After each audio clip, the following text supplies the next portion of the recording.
I wanna take you for a ride. I wanna take you for a ride. I wanna take you for a ride. I wanna take you for a ride. Hello, everyone. I don't know how to run my show. Tonight he wants to take you for a ride. That's Cap right. can't stream. Cap can't stream. Yeah, I had songs in the wrong areas, and so we opened with our closing song. That's fine. Welcome back, everybody, to the Captain Logan Show. It is I, as the title implies, Captain Logan, and joining this evening is my wonderful chat moderator and my son and co-host, Jayson. And we also have a special guest, Brandon, this evening. Hello! Brandon, I'm back! Brandon's birthday was over the weekend. Everybody say happy birthday to Brandon. Thank you. Brandon, I want to say turned 40? 39. Or is turning 40 next year. Okay. Next year's 40. So it was the 22nd. Share birthdays with William Shatner, so that's awesome. That's right, yeah. And as such, Captain James Tiberius Kirk. So that's nice as well. So for Brandon's birthday, I took him to see the Back to the Future musical, and we're going to do a kind of a mini review of that a little bit later in the program.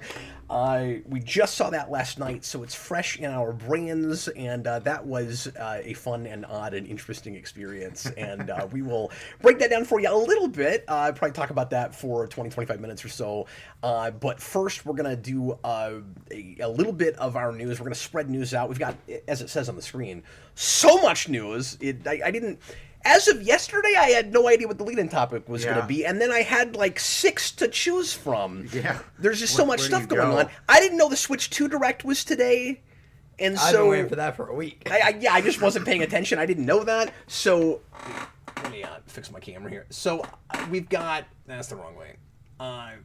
That's my light, everybody. We have so much stuff to talk about with that. That's going to be Jason's segment. We'll do that at the start of the second hour. But first, we'll talk about the Spider-Man 4 title. That'll be our lead-in, and we don't know really anything beyond, stuff we knew already, that it's officially dated for next year, for 2026. And that it's going to be called Brand New Day, so I'll give you my thoughts on that title here in a couple minutes. But first of all, as always, we want to say thanks a bunch for being here and encourage you to leave questions and comments throughout the show. We'll try to interact with you as much as we can. If you want to make sure that your topic or question or idea or complaint or brilliant notion is discussed on air, you can leave a super chat in any dollar amount. That guarantees that we do that, and that keeps the train running here on Geekvolution. Much thanks to anybody who has ever done or ever will do that. You guys are awesome, but we also just appreciate you hanging out with us. If you can't do that, don't want to do that, you can leave a regular comment with a question or topic, and we will try to get to some of those in the second half if we have time. There is a bunch to talk about. I'll try not to have too much preamble, but make sure to tag Jayson at Jayson with a Y. Some folks don't even know that his name is spelled with a Y. At Jayson at Video Game Secrets, or at biggest 14-year-old TMBG fan on the planet. I know it's long, but he'll answer to that and anything Oh, I else. thought that was a .com at the end. I was like, what? It should have been. Should have been a .com at the end. Jayson has been really active for the 5 They Might Be Giants fans in our audience. Jayson has been really active working on the TMBG wiki, which is really surreal to me, cool. Brandon. He's gotten in with those guys. He's got a really good relationship with the mods in there, and he's been doing his own articles. Oh, and, cool. He's like kind of officially one of the big players there now, and that is very surreal for me because I think that's the greatest wiki of all time. Yeah. It's so, like, everything's so well documented. It's so well laid out. It's ridiculous how thorough it is. And I've been using that since years before Jayson was born, and now he's one of the big contributors there. But quick plug. That's the circle of life for you.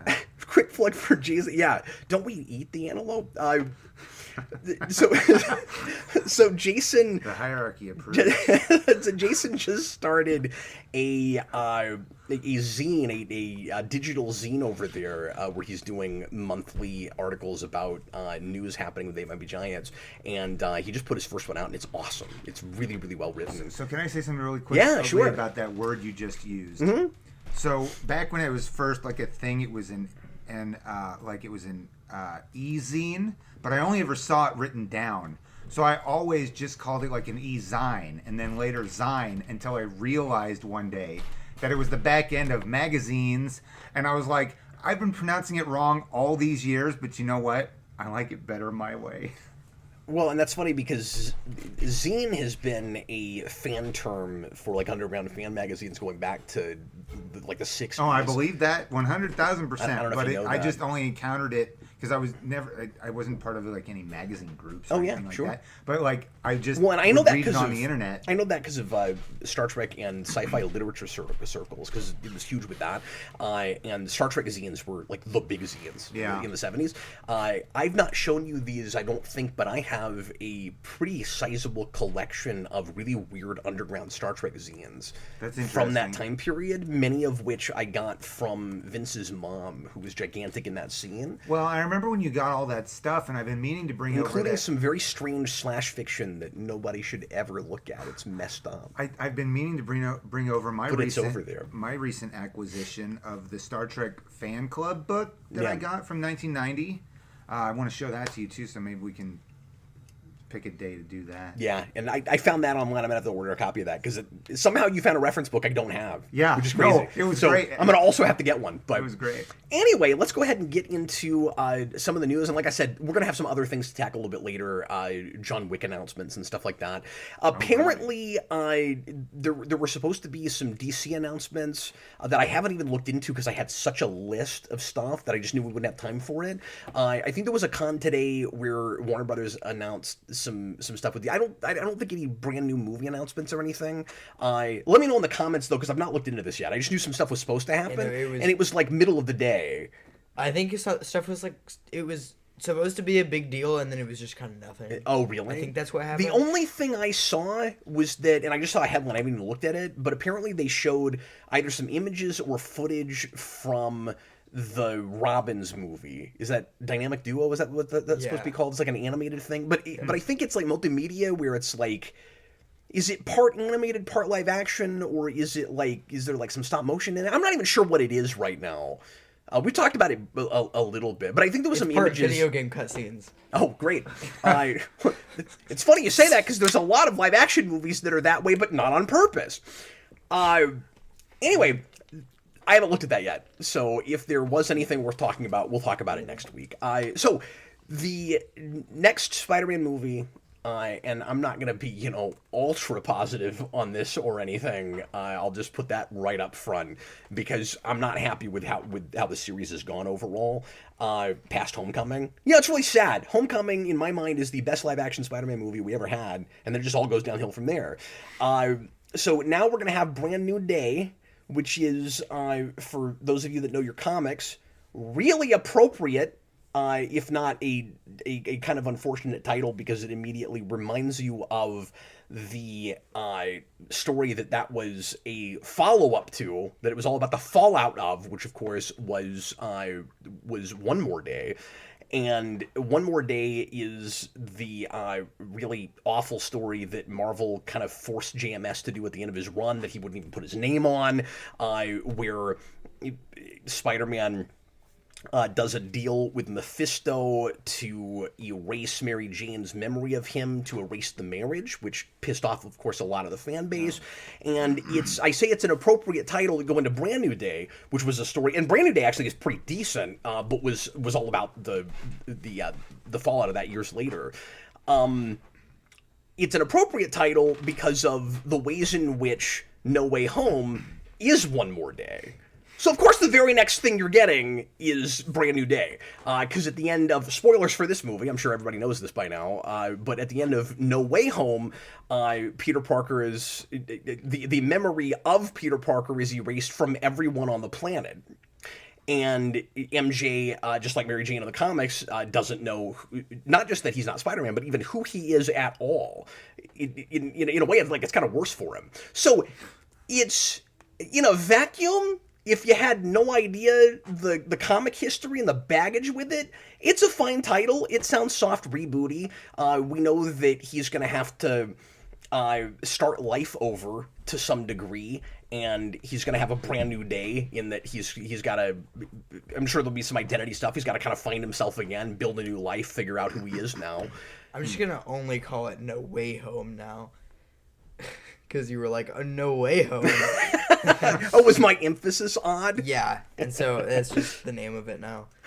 Odd emphasis. That sounds like a band name. And then I always, and this is just me because of Gotham. Anytime I hear that phrase, I just go back to Gordon and Gotham, where like almost every other episode is it's a new day. So anyway, so that's I'm gonna be preoccupied by that now with that title. Everybody's kind of laughing at the fact that they're finally getting away from the Home title. We had the Home trilogy, where all three movies had to have the word home in them. But is for it some gonna be reason. Day now? Now the question is it going to be the Day trilogy? Yeah. Which is weird to start with Brand New Day. It would be funny if it ended with, I don't know what the middle one is. But your last, it's not had the word day in it. The last movie would then be One More Day, like it's the last one, but would have nothing to do at all with that story. Yeah. No, the next be my movie is going to guess. be called Today is Gonna Be the Day. Yeah. So yeah, yet another weird development in superhero movies where you could not have predicted this, that we have a trilogy of home movies with Spider-Man. And this is also a kind of historic occasion because it's the first time that we got this far. That we're having a fourth Spider-Man movie because the Raimi movies had a fourth movie in development for a long time, Really? and it very nearly happened. That was supposed to be a Vulture movie also, and then Homecoming used that character. But and there's concept art and like Black Cat was supposed to be in it. It very very nearly happened. And I think the director. Am I remembering this right? Is the director for this movie supposed to be the guy who made Shang-Chi? Which doesn't excite me because I don't think that movie looks especially stylish I'm pretty sure. or interesting. But we finally lost the last guy who did all three of those movies. I just think it's sad that we're in soft reboot territory when we didn't do enough with that character in the first place. It's like, why were we rushing to get him to the really awkward period where no one could decide what to do with him? We didn't do any of the stuff that you do in the interim, you know? We forced Peter Parker finally being indirectly responsible for somebody he cares about dying in the last one. We finally had a big tragedy and something with Parker Locke in the last one, in a like goofy and not at all interesting way, I don't think. Or satisfying, I guess is the word I was looking for. And you had to make your third movie in that trilogy a tribute movie or or like a reunion movie for the other two franchises, and just the whole thing is kind of a mess. Now, having said that, there's good potential, I guess, to get back on track and finally do all the like traditional Spider-Man crap you should have done in the first place. Yeah. And I'm hoping that happens. And I hope they never bother in at least the Spider-Man side of things with the other Spider-Man again. I imagine they'll do that in at least Secret Wars. Yeah. Which is whatever, because that's going to be gimmicky and do a lot of fan service stuff. I just hope that we stay away from that now in the Spider-Man movies proper. Although hypocrite I am, I still say I would be fine with a Tobey Maguire decades later sequel, because I thought he was really good in No Way Home. Especially if Raimi came back and did it. That's the one thing I like from that. But I don't need it to touch anything else. Yeah. We'll never get that, but I kind of want that. What if it's the Brand trilogy? Oh, it could be the Brand trilogy. I don't know. So what would it be? A Brand New Day, and then let me think. I'm trying to think of some kind of product placement title. I ate off-brand Pop-Tarts. Yeah, well, I mean, some of the titling has been counterintuitive. I don't think any of it that counterintuitive. I think he should just Spider-Man gets branded. I think we should just get rid of Tom Holland and bring in some like E-list actor and call it off-brand Spider-Man. Oh, that's good. Yeah. That's good. Yeah. I feel like you could cosplay really well as Spider-Man, Jayson. Thanks. Right now I'm Sure. cosplaying as Plaid. Plaid Spider-Man fan. That's a great Spider-Man shirt. I Thanks. forgot you had that. Yeah, you got me it. Yeah, but I forgot about it. Yeah. It's a good. I approve of my purchase. Adam Anyway. Art says brand new day, off-brand, and Brandon, the brand trilogy. The brand trilogy. I'm glad Brandon was here for that joke. That's great. It's good. Okay, if anybody wants to chat more about that later in the show, we can totally come back around to it. Jason, do you see any comments that we've actually got to hit about that before we go on to our little mini review of the Back to the Future musical? 1610 man says Spider-Man brand new retcon. Yeah, that's good. I like that because it's not technically. Well, I was going to say, is it technically the first time we've retconned things? I guess we've done less of that with Spider-Man than we have with X-Men, but that's because we keep rebooting it. All right, now we're going to shift gears, so to speak, and talk about the Back to the Future musical, which was an off-Broadway performance that an off-Broadway performance that Brandon and I saw last night in downtown Kansas City. And Brandon, I will let you run point on this and talk a little bit about what this production was like. And if we can start in just kind of broad terms, and then we can talk a little more nitty-gritty as we go. We're going to start non-spoiler, like, again, mini review, like we usually do with sign flip reviews, and then we'll do some spoilers after that. I don't know that people are going to care, because this is something that you have to, actually pay Ticketmaster and go to. Yes. So we will spoil some stuff later on, because there's just some weird stuff that I want to talk about. Yeah. But Brandon, would you give kind of a broad overview of how this was handled and what it was like? Okay.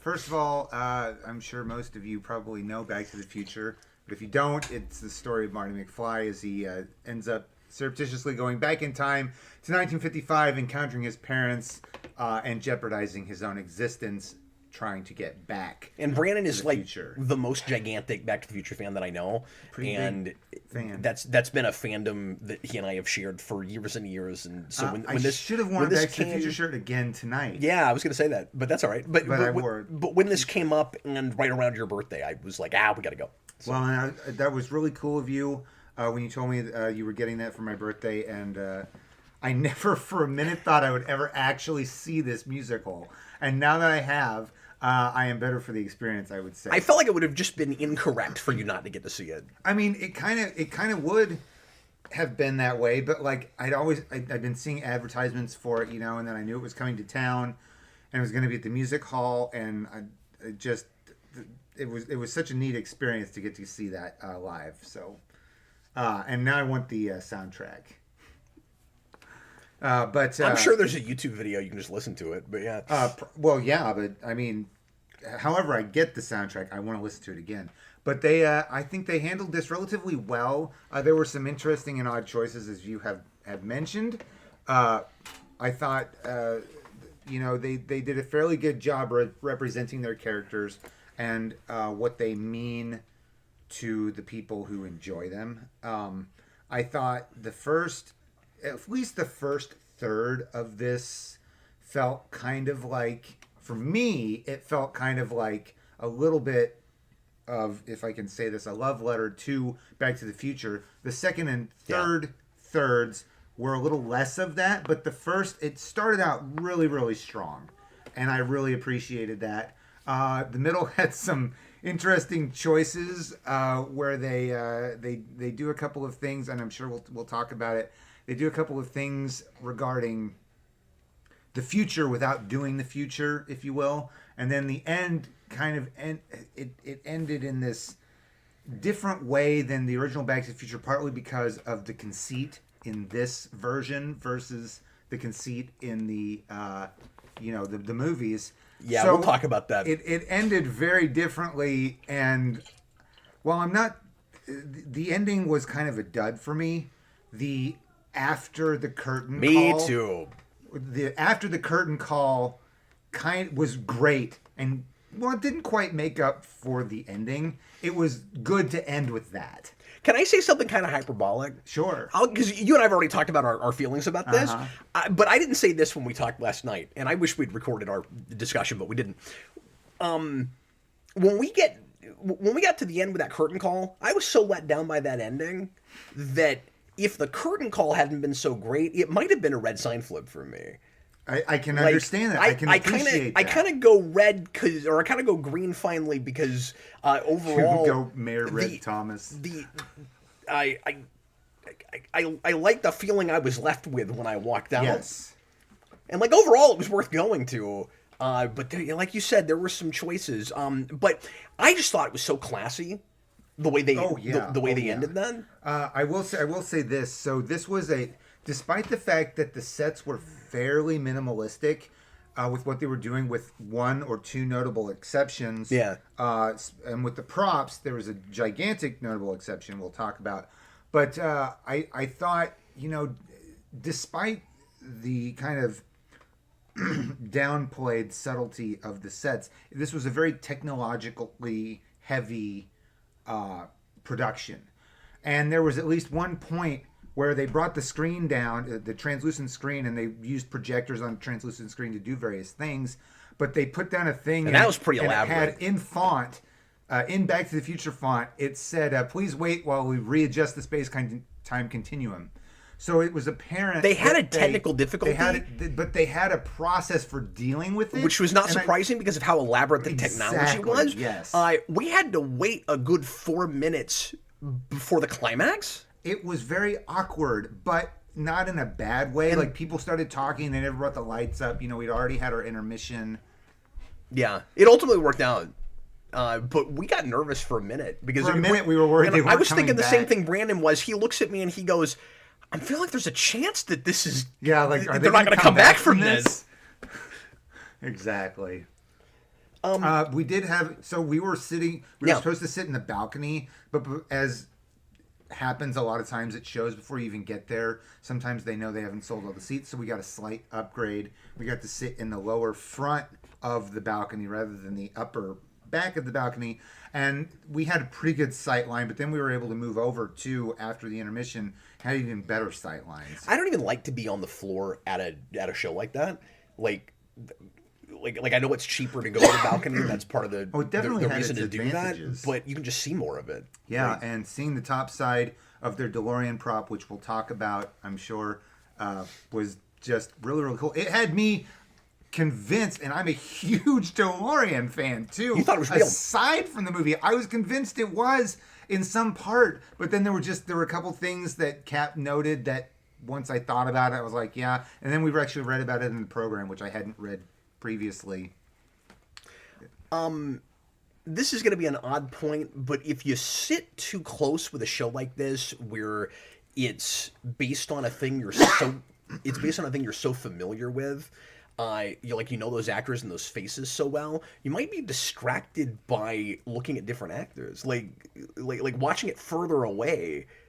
In a way, it's kind of easier to not be thrown off by that. You're watching them and you're like picking apart everything because you can see it just like you can see it on the TV. Yeah, like you're like, okay, how close did the guy who played George McFly, who was a heightened, he did a lot of heightened imitations of Crispin Glover's characterization. That was in itself its own thing that kind of waned by the end of the production. But yeah, so my big beef with it, and like I said, I enjoyed it. I like the production and the technological feat more than I like that script. Yes. And I like most of the performances for the attitude they chose to go with, which isn't entirely what I would have wanted or what I would have done. But my big beef with it is it's too farcical. Yes, and you mentioned that it's just too much of a straight up parody, and it feels like it can go either way in the first 15-20 minutes. Like I kind of feel like if that was the choice, it's almost like Superman the musical in that way. like it's a bird, it's a plane. I don't think it gets out front hard enough and lets you know just how goofy it's gonna go. Yeah, because for And I mean, by and large, it's a little silly at the start, and it is. and Marty's song inside his household is kind of funny. You know, when he takes a side from his dad. But I didn't realize I was going to be able to take any of it hardly seriously. And at the point where they try to go to a little bit of a pathos place with Doc Brown toward the end, it is too late for that. Oh yeah, I like it read very kind of like high school comedy production to me in the writing. I mean, like the way it's put on is more professional than that. But the other thing I was distracted by, I was just constantly reminded of the way The Simpsons used to make fun of musical productions of like other IPs that you're familiar with, and it didn't even feel. It makes the Dr. Zaius thing in The Simpsons feel like not an exaggeration. Like it's the exact same thing. It's that, but for Back to the Future. Well, and if you don't mind that, it's fun. And humor, so. But I was just constantly the whole way through going, are they for real with this? There were some things. Okay, and the other thing, it's one thing it didn't do. So it was inconsistent in its. There were some parts where it was overly preachy, and some parts where it was underrepresented. It was not, consistent in that. Like when they went back to the 50s, they had a whole song about how the 50s aren't as great as everybody seems to remember them. Yeah. Which kind of makes me feel like they're not retconning Back to the Future, but saying we understand that, they're just thinking too hard about in a way. They're thinking too hard about modern sensibilities, and they are, and I didn't need that, and they're also weirdly inconsistent about political correctness. Yes, and that's the second sometimes point I was getting to. Sometimes they seem not at all worried about it, and sometimes, especially with a major plot point change, if that was the impetus, because I can't tell, it feels like they're really worried about offending people. And I'm like, I don't know, man. Do Back to the Future or don't do Back to the Future. So it was interesting to me because they leaned so hard into the particular peeping Tom aspect of George McFly's character. And there was this was the worst song of the whole. And also how promiscuous Lorraine is. Oh, Lorraine wanted to jump Marty like from the get-go, just completely. There is this. We'll go ahead and get into. Let's just do spoilers now. Okay. So you liked it more than I did. I did, and I will submit to that all day long. Yeah. I told Nikki, I was like, if it wasn't as expensive, and it's not that expensive, but we don't have any money right now. If it wasn't as expensive as it is, we would go. I would take her to see it. She doesn't know the Back to the Future trilogy as a trilogy. She's only seen the first one like one time, so we really need to kind of do that whole thing. But she's seen it, and I would have had her watch it first, and then we would have gone and seen it. She was totally on board with that if we could have done it. But basically, for this production made me realize just how important vehicles are in Back to the Future. Yeah. And I mean, because they got rid of all of them that weren't the DeLorean. I understand the vehicles in Back to the Future, but there are so many more than I ever considered because they only use the DeLorean in this, basically. And they wrote themselves in weird corners to avoid ever having another car on stage. And what's weird about it is they've got... So again, we'll go full spoilers now. What's weird about it is they have these background screens that are projecting like buildings and scenery and stuff behind them. There's no reason you can't just put a car back there. And yes, have the DeLorean be the main attraction, 100%. Yeah, it's put awesome. that in front of everything. But you they don't have worked themselves into a corner when Lorraine and Marty have to sit in a car, and they couldn't do a car. So what they did was they had them basically sitting on a bench, and they had them lit from the spotlights above, but then they had a yellow light. Yeah, but that's whatever, because at least there's still a car in the story. It's weird they go that minimalistic with that, because nothing else is like that, where we're like pantomiming around a car. Right. But at least they didn't have them park bench instead of a car. Like I thought they'd go that far. Yeah, no. They go this far, everybody, to not have let me break this down. To not have any other cars in Back to the Future, a movie that Brandon is right has lots of important cars, and central to the plot points. We change it so that, let me break this down real quick. We change it so that George McFly in the original timeline is not hit by a car, but falls out of the tree and lands on Marty. And, well, no, I'm saying in the original timeline. Oh, yeah. So the idea would have been they met just because he fell out of a tree. Like, his life was never even in danger. It's just he fell out of a tree. And then we also get rid of the thing with the Libyans, which, again, I think could be a PC move where they're afraid of offending people with that. But we weren't sure. Or it might just be they don't want to have to put the van in there. Right. And so what it is now is Doc Brown, instead of getting shot by Libyans, spills radioactive material on himself and has a bad radiation suit, and so he's going to die from that. His radiation suit is left over from the Manhattan Project. Which is the lamest possible way you could handle that. Like, there are 50 better ways there are that you could rewrite that. And so what you've done now to eliminate cars and or to be more politically correct, you've taken all the danger out of it. And that's what was frustrating to me, and that's part of what makes it feel like just a straight-up farce. We're all supposed to be laughing at Back to the Future, not experiencing Back to the Future, and I do feel like the production, it's awkward, right? I'm not saying the production doesn't have reverence for the material, but it's borderline because it's making fun of it so hard, and everybody is a caricature of the characters in the movie, some of which could have been considered caricatures in the first place. Exactly. You got caricatures of caricatures in this. Yeah.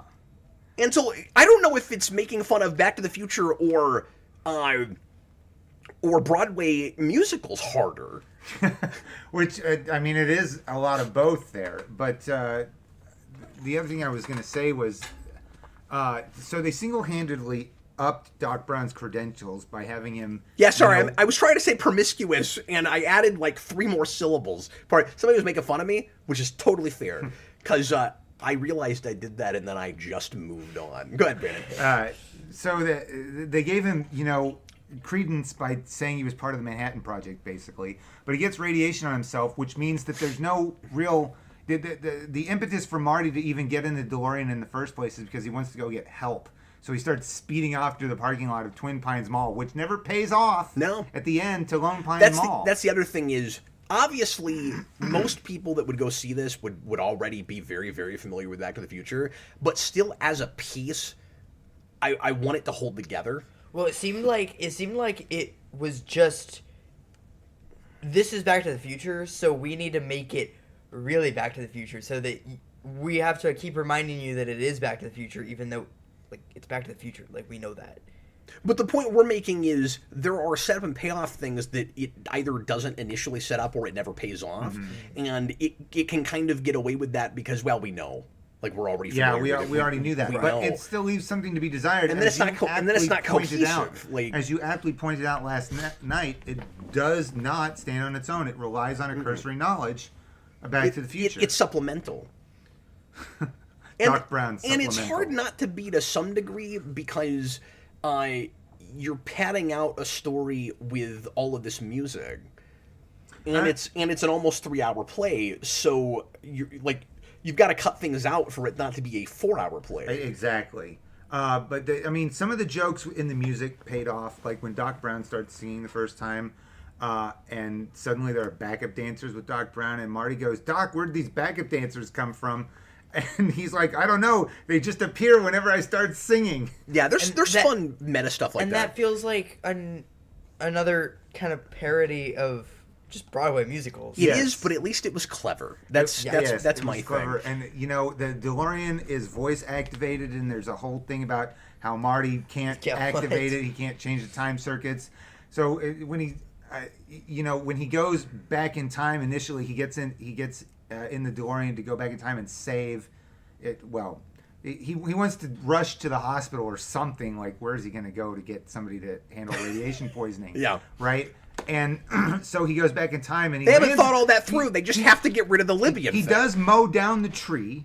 It's on the screen as the door, and the DeLorean's moving around. So they have this screen. By down. the way, can I say something real quick? Yeah. Because I just have to address this. Because Austin says it sounds like they just made changes because it's off Broadway. I'd love to know how much of that's true. I'd love to know if some of the weird plot point things here were changed from Broadway, or if Broadway left more of I want to know what was in the that as movie. well. But secondly, none of it is necessary. Right. Because, like you said, they find ways to do full-on action scenes with the digital display. So if you can show us a tree getting mowed down, you can show a guy getting hit by a car. Exactly. Why can't you do that? And they totally could have You can done show, and you can really show like a van coming at us in the background with a guy on top of it shooting, So that and then Doc Brown simultaneously- takes that out. That didn't have to be changed because it's hard to put on stage. And I'm not convinced that's why. And like the other thing is I felt with regards to that, as we talked about last night, I felt that even if you wanted to change it from Libyans, like this It could be production, anything. this production felt like in some places it went so far to do things that I would equate to why not have it a domestic terrorist? They could have even done that, but they seem to shy away from stuff like that, but also the cars, and it was just a weird combo. Yeah, and like I'm fine with changes to the story, so we're not watching the exact same thing. Yeah. Like I don't even have a problem with that. But it can't feel like convoluted and forced.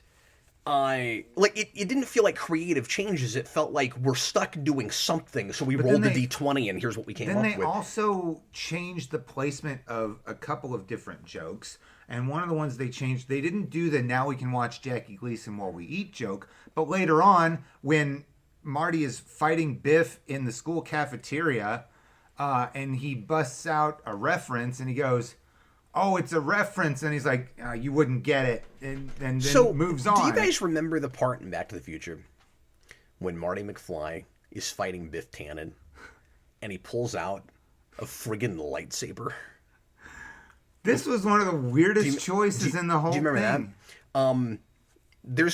There's no explaining that, and so when I tell you guys, I'm not even being hyperbolic. If you've not seen the play, and most of you guys probably haven't, That feels like an off-Broadway thing. literally what happens is Marty and Biff are fighting on top of a table or lockers or something. They're on the lockers. They're on the at that lockers, point. and Marty just out of nowhere whips out A lightsaber. a lightsaber, and it's one of these like fiberglass lightsabers. Yeah, it's one of the really nice replicas. The lights go down and it's dark, and he turns it on and it goes red, and then he does the Why does it go red? And then he does the "I'm your father" line for no reason, and then the lights come back up, and I'm like, just internal logic wise, like it wasn't a full. There are characters that are acting even more cartoonish than in Back to the Future, like by 3 or 4 times, but like it just turned into a cartoon logic. Marty McFly has an actual lightsaber. I don't know where it comes from. It makes no sense. It would imply that he brought it back with him from the 80s.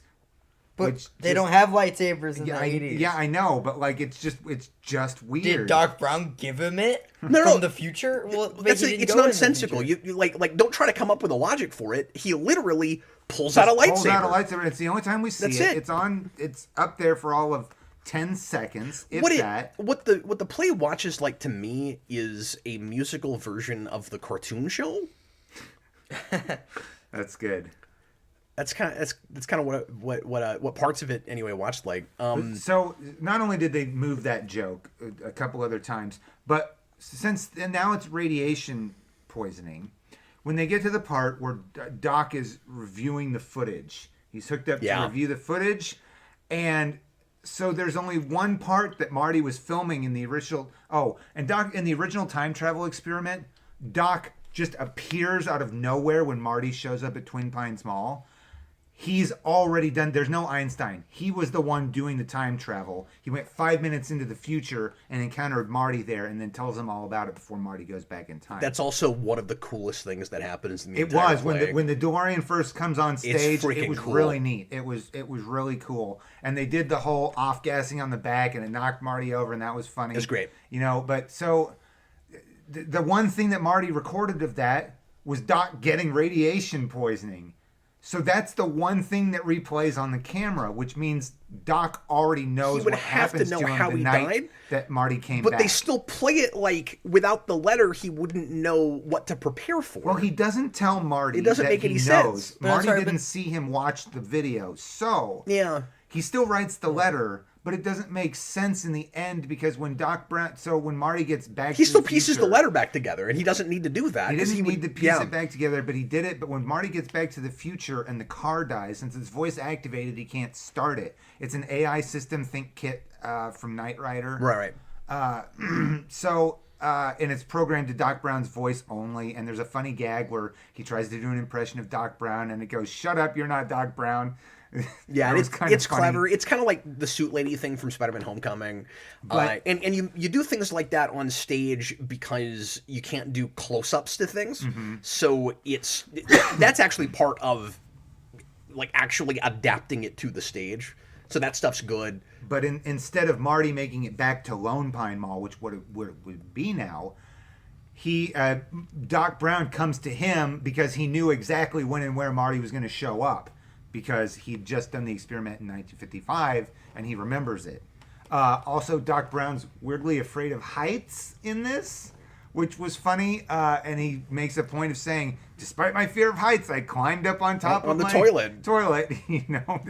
Okay, And then that was and then at the interesting. end when he and like you could have done something with that. Mm-hmm. There were some baffling just kind of additions for no reason. And again, I'm cool with like logical and interesting and fun additions, and there are some. But when he climbs up on the roof at the end, his fear of heights doesn't deter him in any way. It's not really a problem. It's not really a problem. And he had Goldie Wilson, the non-mayor, help him run the cable for some reason. Who gets a ton to do. Yeah, he gets a ton to do. He has a couple of musical numbers. He has a whole thing, and like, so it was very campy. And then some of the stuff that Yeah. they did change, I don't understand. Like, okay, there was at least one characterization where she was kind of a crazy lady, but it worked. It was the Save the Clock Tower lady. She runs after people with the flyers, and that's it funny. worked. Well- But she keeps saying, "Save and restore the clock tower." Why'd they add that? Why did they add that? Is that another off-Broadway thing? I don't know. Well, Is that just her? Is that just that actor? no, Yeah. no. It sounds like it was scripted. She just keeps going, save and restore the clock tower, and I'm like, that sounds like the kind of thing you do for like extra explanation. Like the audience is going to be confused about what that Yeah, means. but they didn't need it for. They didn't need it in the seem movie. to think to do it for anything else that they would have needed if you came Yeah. into this sight unseen. Yeah, Yeah. I didn't understand. It was that. a weird choice. We're gonna need to move on. So let me bring up the other couple of like really big things Sure. that I'm thinking of that we haven't mentioned yet, Brandon. One of them is we talked about how we didn't care for the actual proper ending of the thing, and somebody was asking what the curtain call was that we liked so well. So the ending is when Marty gets back to the future, and after Doc Brown reveals that he has made a better radiation suit, and so he survived. Yes. Marty then, instead of going back to his house, is just in the middle of the town square,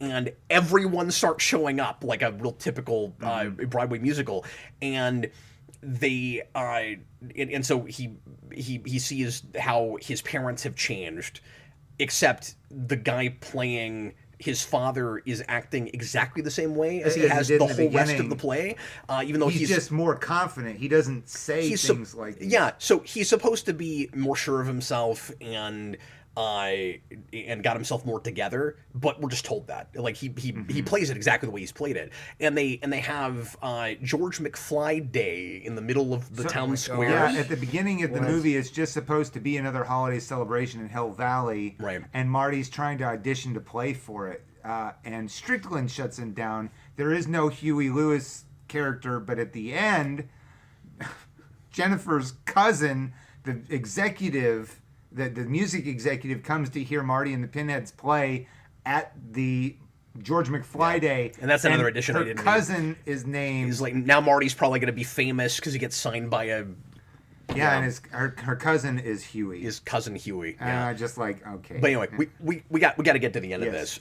But I just wanted to mention the couple of big things that we probably should bring up. So don't get me in the weeds because we got George to McFly finish. Day, it was an odd choice. But what I wanted to bring up about that is that's their reference to the Back to the Future 4 thing, and I thought that was awful. Where this is set up earlier in the movie where Marty brings up time travel when his dad is writing science fiction novels. He's like, oh, time travel, that's an interesting concept. And now he has made a series about time travel called Back to the Future, and he's putting out now Back to the Future 4. Yes. Oh, okay. The continuing adventures of Calvin Klein. And you're not going to tell me that a George McFly who remembers Calvin Klein to that extent isn't going to recognize Marty standing there as the same person. So it was a very, very weird choice. But then we had the curtain call, after George McFly Day, and that was fine. But then they came out to do, after the curtain call, that musical number. And was it the... Well, it's part of the curtain call. Yeah, part of the curtain call, yes. So the curtain call, right before that, they've already done... so they do the two Huey Lewis numbers almost back to back. And so they do Power of Love, and then at the very end, they do Back in Time. And that was wonderful. That was just handled extremely well. And I was glad that those songs end up being part of the whole musical. I also like that none of it's truncated. We get the entirety of both of those and Johnny Be Good, which I wasn't expecting. I thought Johnny Be Good would be truncated. They did a great job with that, although I should have turned my sign red because he doesn't kick over an amp, and I can't deal with a Marty McFly that doesn't kick over an amp. But I'm joking. But other than that, yeah. So the curtain call was really classy, and those guys have pipes and sounded great. And then the other thing to bring up is the whole thing is worth. Well, some of the effects they do with the scream with a big action scene at the end is just dynamite. The way they've got the car like driving down the street in the rain in the dark when he gets struck by lightning, like we get to watch it go all the way to one end, turn back around, and then shoot to 88. That whole thing really is cool. Bossa Nova. It's really neat how they did that. It's kind of a Speed Racer style effect, Yeah, and it works. It looks great. But what I really wasn't prepared for is that the car actually has the hover conversion and it comes up off the ground and flies away. The ending, it comes up off the stage. It's awesome. It was really cool. It's worth the price. The whole play could suck, and it didn't. I liked things in it, yes. But I could have hated it, and then got to that. That and would like, have been wow factor right there. I'm glad I went for that. That was does it really go into cool. the audience? No, but it feels like it's coming at you because they turn and they come towards you.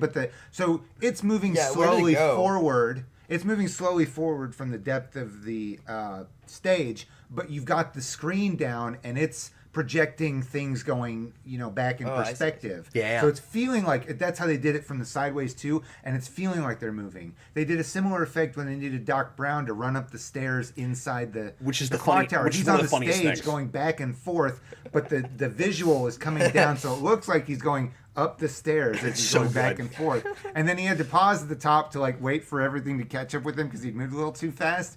It's kind of funny. I needed more of that. That was so good. That was the good kind of slapstick comedy. The thought I had was, now we could do the Ghostbusters musical really easily. Yeah. You have the four of them going up the steps. Yeah. And then real quick before we move on, we haven't really talked about music that much. I thought it was like a 50-50 split. I thought half the songs were okay. Yeah, I would say that. Half the songs were okay. I think both of Doc Brown's big songs are good. They were. I really liked the "It Works" song, which was hilarious. It's great. When he's standing on the DeLorean, yelling, "It works! It works!" I thought the dream sequence choice was weird, but I enjoyed that it suddenly became a Devo number. Yeah, that was all right. The dream sequence was kind of their way to touch on Back to the Future Part 2 in a way. He dreamed about going to the future and all this other stuff, and then he later has a line. He's like, "I was dreaming about the future," or something like that, But interesting places to me. Honestly, I don't want to argue with you. I think you're reading too much into that. I don't think that had jack to do with Back to the Future 2.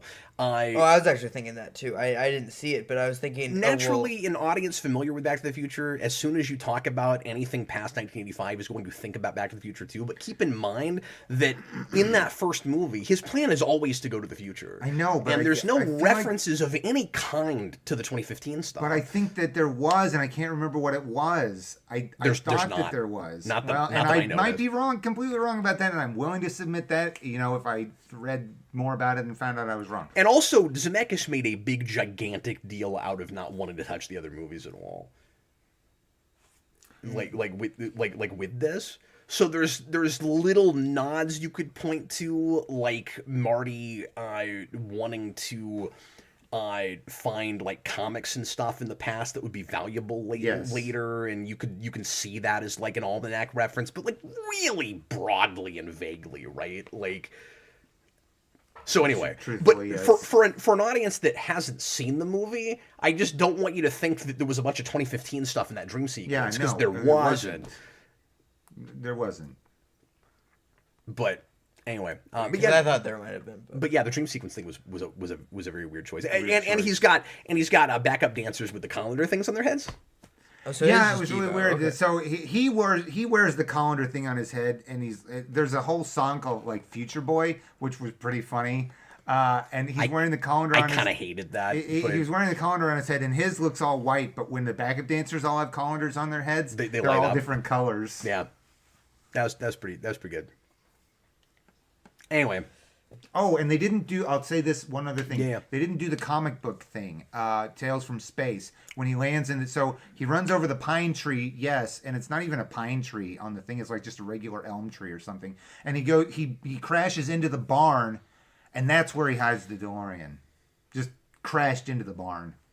Yeah, I think just so they don't have to keep bringing it on stage that much, because it must be kind of a difficult thing to work with. So they kind of bookend with it. Like, you don't see it through most of the play. So when Lorraine comes to Doc's lab, they don't have to cover up the DeLorean because it's not there. Right. But anyway. Wait, what? Is this not even there? No. They didn't take it. Because They left it in They the leave it barn. at Peabody's barn the entire play. Yeah. Okay. And it didn't crash into it, I guess, or if it did, nobody heard it because Peabody's not in the movie. It's weird, some of the characters that get a lot of stage time and others that don't. Like, we didn't mention this, but you didn't expect frickin' Dave to take over a scene. Oh my God, he's wearing this McDonald's uniform, and he has a song about "You want fries with that." And it's so funny, and he does the most That's one of my favorite parts. It's awesome. moonwalk It's really on good. the stage. I was like mind blown when Dave just busted out this number, and I was like, do more with Dave at the end. And then they showed Dave in the suit at the end, but they didn't give him that much. Like, he takes over, Goldie Wilson takes over, the Save the Clock Tower lady has a lot more to do. Like, No, now it's save and restore the clock tower lady. And then you got weird stuff like Strickland gets thrown in a locker for some reason. Yeah, and Strickland and Doc Brown know each other. Yeah. And Doc Brown makes fun of his bald head. You know what, though? That's pretty consistent with the movie. They don't know each other in the movie. Well, we don't know that. I mean, we don't. Strickland certainly knows about him, though. Oh, he does, doesn't he? He goes, they could have met. You hang out with the doc, you're gonna, you're just a slag, that whole slag thing. Because he says Doc Brown is like, he that's the first time we get him fully named. He's like Dr. Emmett Brown, I think. He does mention him at the very least. So I'm just saying, they could have met, and they're probably extrapolating from that. Yeah, no, I totally forgot about that. Yeah. I call myself a fan. Anyway, so yeah, mixed bag for me, but I'm glad we went. I mean, still mixed bag for me too, but I did like it, and I recommend it to Back to the Future fans because it was a fun romp. In the end, it was a fun romp. But I'm just saying, everybody take my response with a grain of salt, because I think I liked it less than you did, and I think you liked the music a lot more than I did. I just want to throw that out for everybody. I really did. Was it very? We do have a bit of a disagreement on that, and so I'm saying that because there will possibly be folks that will fall more on your side on that. Like, you might like the music better than I did. Was it very much just Broadway music? Yeah. It felt very Broadway music. And I will give them, it had a pretty consistent sound. It wasn't a ton of different Was it like? types of music. I It didn't know if it wasn't weeding about it. I didn't know if it had like an 80s like synth. You know, no. I wish it had. Okay. Yeah, it didn't It have an was 80s pretty- feel to it. It was pretty generic Just kind of Broadway, like a Newsies or what do you call Music Man or something like that. Satisfied. I think the whole thing, and this isn't fair because this isn't what they wanted to make. I think the whole thing would have been better served if it wasn't a musical. I think if they played it a little straighter and just done Back to the Future and maybe As a stage play. maybe added some fun additions in story and used that extra hour they had to kind of like pad out story and like go some different directions with characters and stuff. I don't know. Having seen it, I wish it wasn't a musical. But that's not to say that I disliked all the songs. The other really fun prop was the exploding speaker at the Yeah, I beginning. don't know. Yeah, they did that. They That was did fun. that. That was fun. They had this. He wasn't this- late for school though. This speaker that What? kind of blows itself apart in kind of slow motion when he's doing his thing, and it was really fun. A little mechanical. Well, it was a big mechanical thing, but yeah. One reply, I forgot about this. He says in the IDW comics, it's revealed that Doc works sometimes at the school for some special reason. I don't know. That's right. I forgot all about yeah, that. I know that. They did some weird stuff. Yes, but they're great. I really like the comics. This has been your synopsis and recap and That's review it. of That's it. Let's Back to hit. the Future, the musical. Let's hit one of these news topics real briefly before we go to break, shall we? What do I want to talk about? Well, let's just real quick mention that Val Kilmer passed away yesterday. That was on my list. So he was 65, and yeah, like sad before it was shocking because he's of course had massive health issues. And I know he had health issues, but apparently, he was largely recovered from the cancer that he'd had. Oh, I didn't know but that. Pneumonia is what took him. Oh goodness, yeah, that's really sad. But suffice it to say, that's an actor I always liked a lot. Obviously, before Bale and Christensen, he was my favorite Batman, and I say that because I think he's still my favorite casting choice for Batman. It's just hard to like really compare your Batmans. Beyond that, I'm not gigantically familiar with his filmography. I've seen a few things. I just know Batman and Top Gun. That's all. I never saw the Doors movie. I never saw and that either. I was meant to. I think I heard it wasn't great, but Yeah, but his performance is supposed to be insane. Okay. And like he's just crazy close. And I need to see that. Sarah's a big fan of, what is the name of that movie that he did in the 90s with like, was it like a, it's like a wolf or there's like a hunting thing? I can't remember what that movie is. But there's a movie, I think like just before Batman Forever that that my wife really likes with him. He wasn't in Dances with Wolves, was he? No. But yeah, something Ghost in the Darkness. What is it? I can't think of it. Anyway, I liked him in The Tombstone. Ghost in the Darkness. oh, maybe it is Ghost in the Darkness. 96. There you go. And that was just after Batman Forever. See, look how accurate I am. But yeah, Brandon, I've never seen that. Oh, it's Just good. after It's Dead. got a great cast. What's and that? Forever is 95. So 96 is after 90. That's what I said. You said just before, I thought I said just after. like both times. Well, I meant to say just after. Anyways, whatever. I'll be your Huckleberry. That's from Tombstone. Doc Holliday, his character says that a lot. But yeah, obviously that's super sad. His scene in the Top Gun sequel is one of the most tear-jerky things I've seen in a long time. Really? He's amazing. I've never in seen it. either of the. Well, I take that back. I've seen most of the first one. I never saw the second one. Which is one of the few legacy sequels that is probably better than the original. Interesting. It's nuts how good that movie is. Yeah. I liked it a lot. It's not better than the original, but I liked it a lot. I think that script is better. I think the only legacy sequel that I can think of right now that's better than the original that no one will agree with, but I'm gonna say it anyway, is Independence Day. Resurgence is better than the original, but You're wrong. Yeah, you are wrong about that. Patently false. I think Don't it's listen more to fun. Jayson. You've lost all your credibility. That is true. I also only saw them both once because they both suck. But Oh man. Yeah. You are digging holes to China, my friend. How long has it Can I been say since you've that? seen it? Like, Independence Day does not hold up at all. I still like it. Like, it's great. Well, I don't anymore. It's sad. well, to I say. don't. Anyway, we're gonna go ahead and go to break, everybody. But yes, just wanted to say real quick, rest in peace, Val Kilmer, and thanks for hanging out with us, guys. We will be right back in just 3 to 4 minutes, and we'll get into all the Switch 2 stuff. That's going to be Jason's segment, and we've got a couple of other little news things to hit. If we have a chance, we'll do super chats. We've got a couple of those, and feel free to throw more in. We'll have some time to hit a few if you guys want to do that, and don't go nowhere. We'll be right back.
Welcome back, everybody. It's time for the second half of tonight's Captain Logan show, and No way. I thought we got quite a bit done in that first half, guys. So Yeah. well done, Brandon. Thanks for reviewing this musical with me. Absolutely. Thanks for taking me to that musical. I think it's the first stage musical I've ever reviewed on the I wish I channel. could go back in time and put money on some better seats. I mean, I've probably brought up productions I've been to. Well, Hamilton. Yeah, but, I mean, but I you mean, never went to Hamilton. But I like, mean, you didn't... we're going to next year though. Yeah. That's exciting because it's actually coming to the venue that we went last night, and so I'm super excited about that.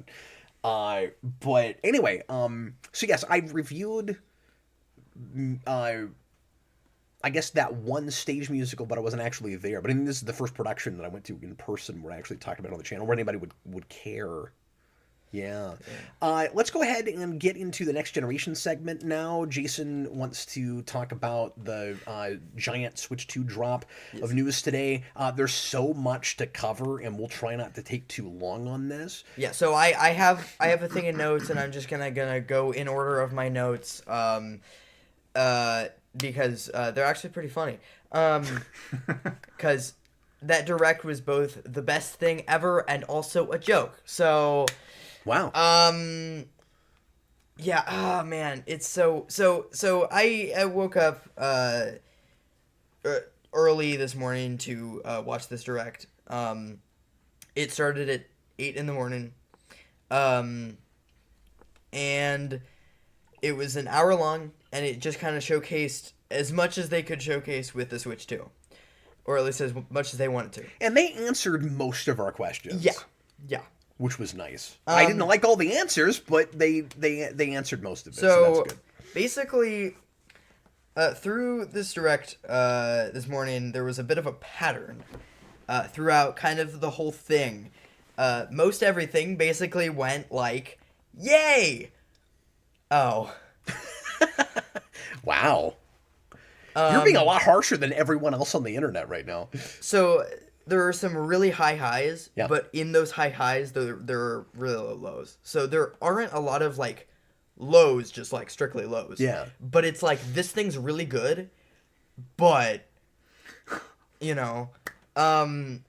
So, first off, the Switch 2 is almost twice the size of the original Switch. It can run at 120 FPS. The dock runs at 4K resolution, and it can handle games like Street Fighter 6, and they say Hogwarts Legacy. Well, okay, but you're burying not the lead because it's going to be a while, but they're going to port Elden Ring. Yes, Elden. I forgot about that. If that thing can actually run decently well on the Switch too, then they could do anything they want to. Yeah. They're going to have a Hitman game at launch. Yeah. I mean, big stuff you wouldn't think would look very good on. I mean, that wouldn't look very good on the original Switch. Yeah. Not that it didn't have some amazing ports. Yeah. So I mean, it's got some great specs, or at least at first glance. So what is it, like a portable gaming rig at that point? Well, what do you mean? I mean, it's the same thing the Switch was. It's just more powerful. Yeah, but like, are we getting close to the power of, like, say, an Xbox or a PlayStation? It's Closer.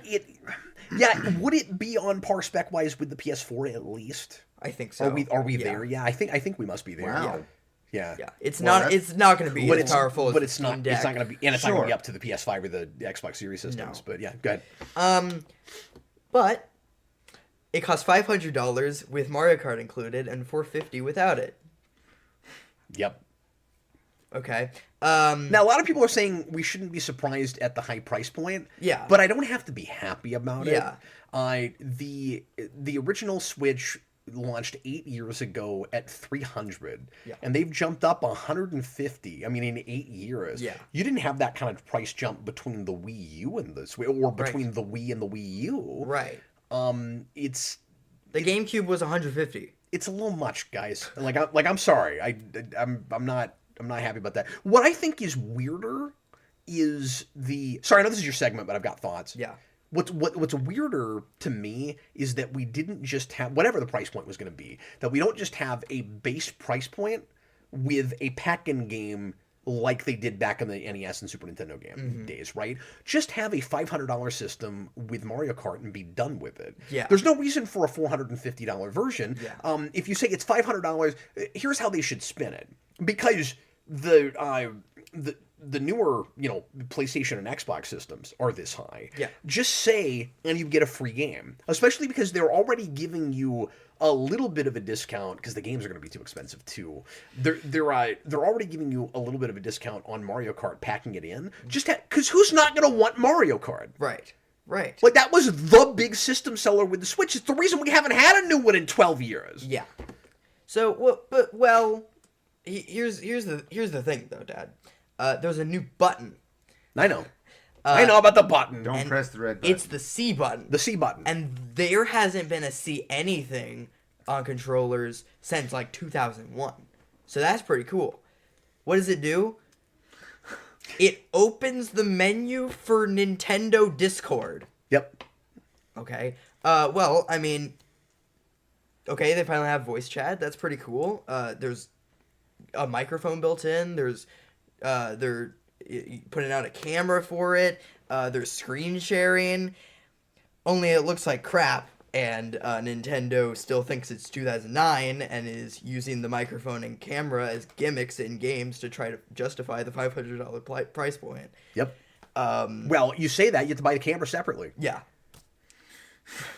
Yeah, that too. It's always Well, something. But it looks choppy as hell. It's bad. Yeah. Well, the Joy-Cons double as computer mice now. Now, I mean, I really like that. I like that addition a lot. I was thinking, because they were like, oh, we're going to give you a new game. I was like, Mario Paint or Mario Maker, or at least But just they're like making a big deal out of it with WarioWare or something. FPSs. Yeah. Metroid 4 is going to use it. Yeah. But, they introduced the computer mouse thing, and they're like, okay, we're going to do a new game. I'm like, oh boy, this is going to be cool, They made an awkward-looking game about people in wheelchairs playing basketball. That looks really bad. That everyone's just making fun of. Yeah. Yeah. Yeah. Weird choice. Well, the Switch 2... But they are going to do some PC-type games, like they're doing, like, what, Civilization 7 or something, and then they're gonna turn that into a mouse so you can play that. Like, that's cool. Yeah. I also like that Metroid is going to come out, Metroid 4 is going to come out both for the Switch and the Switch 2. Yeah. And so if you can still get that game if you don't end up upgrading to Switch 2, or you wait a while. And people have wanted that forever. I think that's smart of them. Yeah. I kind of wish they were doing that with Donkey Kong. It looks a bit awkward, but... Or the computer mouse thing for Metroid looks a bit awkward, but... Does it? Yeah. But that'll be the big difference with with Switch 2 is you could do the mouse thing. Yeah. But anyway. Well, the Switch 2 launches with Mario Kart. The new Mario Kart game is an open world adventure where you can go anywhere and play as a bunch of new characters like a cow or a dolphin or even a dead fish. And I think you can go around and find any creature and play as it. I think that's where they're going. And you can race in epic 24-player games. And I've wanted open world Mario Kart forever. I mean, it looks stoked. like you could, cool. you could kind of go everywhere, right? But the system is so high, I don't think I'm going to buy it right away. So I'm going to have to sit around not getting Mario Kart. Because we haven't mentioned this yet. It comes out in 2 months. Oh. Yes, I did not put that in my notes. Guys, Mario Kart World... Digital is going to be $80. Physical, it's going to be $90. Yep.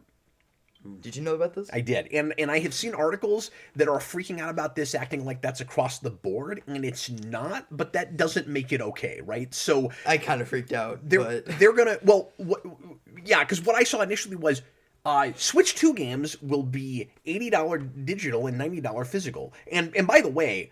This is unprecedented, I think, where we have a different price point for physical. I don't think any other company's doing. Am I wrong? Yeah, no. Tell me if I'm wrong. I might be. I don't keep up with they're it all super gonna hard. Start, aren't they? Exactly. I mean, this is going to start the floodgates. And the thing is, the trend of jumping past 60 had already started with the next gen consoles. So Nintendo followed suit with Tears of the Kingdom. Yes. And with the new Zelda. And my worry was all their first party would go 70. Oh, I wasn't worried enough, because now they're trying to set a trend to go even higher than that for at least some of their first party, but they're going to be inconsistent because Donkey Kong is supposed to be 70. But also, Really? aren't they? Doesn't this speak to trying to price out physical media then too? Obviously. Yeah. And once again, I'm a broken record because I've said this before I said this with the next gen consoles. If you're gonna have a digital only version, and you know more people want that, and you're going to make that cheaper, just phase out physical entirely. Like, I don't like that. I don't want to phase out physical, but that's where it's all going anyway. And the physical discs don't hardly have any information on them anymore. It's basically just a piece of plastic that forces you to download everything. Just go full on digital at this so point. long, you won't be Also- able to access this stuff anyway because they're not keeping up with the legacy servers and things I don't like think that. I don't think Switch 2 should have, yeah, and that's a whole other problem, but I don't think Switch 2 should even have physical, maybe, except for if they still have enough material on the cartridges, you at least have an argument about storage. Now, the storage is going to be a lot more than it was with the Switch. It's going to be 6 times more. But they're at, what, like 225 megabytes or something? See, I did my homework. But the problem is, so many new games command so much more storage space that, I mean, you have to have that. And if the cartridges don't come with, like, if you have to download too much anyway, then they just don't have them. Yeah. Yeah. Yeah, I was gonna say something. I don't remember. Overall, sorry. are you excited then for the specs and things like this? Yeah. But then also I'm not. Right. Yeah, that's the thing. I have no idea. I'm split. That's exactly where I'm at now. Yeah. I was so excited about that new Donkey Kong game. Yeah. Like, it looks really neat. So there are also a bunch of other things they announced. You know, they did partner stuff. We're finally getting chapters 3 and 4 for Deltarune. They this was really funny. They just like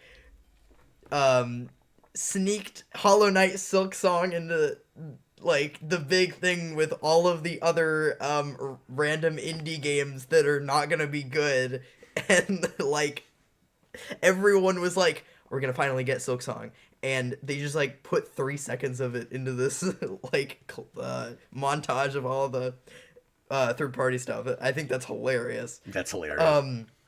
But they also announced new versions of pre-existing Switch games, which yeah. which reminds me of New Play Control Wii, where they did that with GameCube games. And so they're doing it with Mario Party Jamboree, which just came out like 6 months ago. Well, when you say new versions, what I heard is they're going to have individual things that let you upscale games you have already, and they're going to charge. We don't know what they're going to charge for that yet, but it's not a whole new game. No, it's like no, upscalers. Yeah, it's they're doing them as additions. I'm just saying that for anybody that doesn't know what you're talking about, So- because you're making it sound like you have to buy a whole new game. So I'm just making sure people know what you're talking about. Okay, I was gonna get there. Oh, sorry. So you're gonna be able to buy the game as the Switch 2 edition. But if you already have it, then you just pay less. Oh, I didn't know that. Yeah. That I had not heard. I thought it was just upscalers. Yeah. Oh, okay. But they're doing that for Mario Party Jamboree, where they just added new mini games where they just are like, hey, here's all the gimmicks we have. And then they did it with Breath of the Wild and Tears of the Kingdom. That's pretty cool. What did they add? You can use your phone as a map. Okay. And then they did and then they're gonna do. I watched Metal Jesus' video. He was Really? like, "That's cool, I guess." They're gonna do new.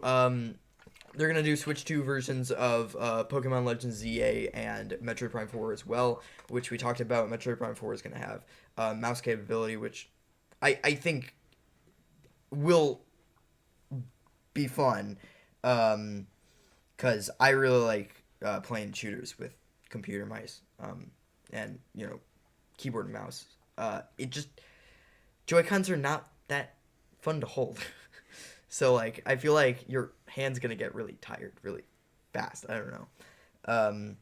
And they did Hyrule Legends and new Hyrule Legends and a new 3D Donkey Kong game. And in the 3D Donkey Kong game, you can kind of just smash everything. And I don't. It looks pretty fun. They redesigned Donkey Kong to look freaking stupid. Yeah. Okay, well, okay. And I blame Seth Rogen, but Well, here's the thing, though. Wait, for real? yeah. There's GameCube on Nintendo Switch Online. Yeah, because they redesigned him for the Mario movie, and Seth Rogen voiced him, and the new design is based on that Gotcha. design. So I So- blame Seth Rogen. New Nintendo Switch Online, GameCube. Yeah, That's big. That's big. The games are Legend of Zelda: The Wind Waker, Soul Calibur 2, F-Zero GX. Yeah, I know. Yep. That's all they're it. starting with. But to be fair, they always launched with like nothing No, they with those. at least launched with like 10 games. Really? 3? Oh, I thought it was always. Well, they're thinking it's GameCube, so they're larger. Okay. But like it's okay. The question is, how long are we going to have to wait? Now, they're making it sound like they're doing a lot of work on them and it takes time, Sure. but I don't know. They're doing that for 64 too, and that launched with like 10 games. okay, all right, fair complaint. but Well, you get also- your F-Zero. Yeah. So I mean, If we get a Switch 2, here's the thing. It's only on Switch 2, only on the expansion pack. right. And the new GameCube controller is going to be $50. And you're not going to be able to use your old ones. Yeah, you're going to be able to use your own ones, but they're putting out a new Switch Online controller for GameCube. Well, I know, Which they but I already have do. GameCube controllers. Yeah, that's the thing, is they already have third-party GameCube controllers. They didn't need to do that. No, they didn't. All of their past Switch Online controllers were like $20. Yeah. So $50 is kind of insane. No, not all of them. One of them was weirdly expensive. I can't remember if it was 64 or which one, but I one of think it- them I think was it was- weirdly expensive. It might have been Genesis. You know what? I think it was Genesis. Yeah. Get me That, Genesis. that was like a $35, $40 controller for no reason. Okay, What, so- anyway, we're in the weeds. Let's get out of the Everything, weeds. all of this that Need a I'm weed saying, whacker. I'm happy for a lot of this. I was kind of freaking out for a couple things. Well, the during library at launch is amazing. yeah, and all the third party support looks great. Yeah. And so for every kind of gamer, and it might, for at least some of us, be a good replacement system. Finally, Nintendo is in a place where you may not need a PlayStation or an Xbox system. Yeah. Some of us, anyway. Yeah. But there are also some things that make me mad. And so it's like, okay, so everything is just kind of, it's good, but there are some things that I don't like about it. Well, I guess at least we have an interactive manual of the Switch 2 where you can walk around the system and look at specs. That's pretty cool. I didn't know Sounds about like that! fun. Yeah, you have to pay for that too. Oh, no. I did hear about this. I didn't What? realize that's exactly what it was, though. Wow. Nintendo, like- seriously? They couldn't just Is that a offer that as game? part of the instruction manual? Is it supposed to be a game? Yeah. Well, kind of. Like, you use your controller to walk around the system, and then you, like... Is it $10? Because it shouldn't be any more than $10. hoping- I don't know. It should be, like, Shouldn't be any two. more than $1. Yeah. How do you feel about the way they're doing the pre-orders? I think it's weird. I think it's... You want to talk about that for a minute? Yeah, so what they're doing is to pre-order it, you have to already have a year of Nintendo Switch Online, and you have to have And this already is to be able to get the initial launch in July? June. June. Yeah. But this is to get the pre-order. For the initial launch. Yeah. You have to have a year in Nintendo Switch Online, and you have to have over 50 hours in gameplay on the Switch 1. That screams we have no stock to me.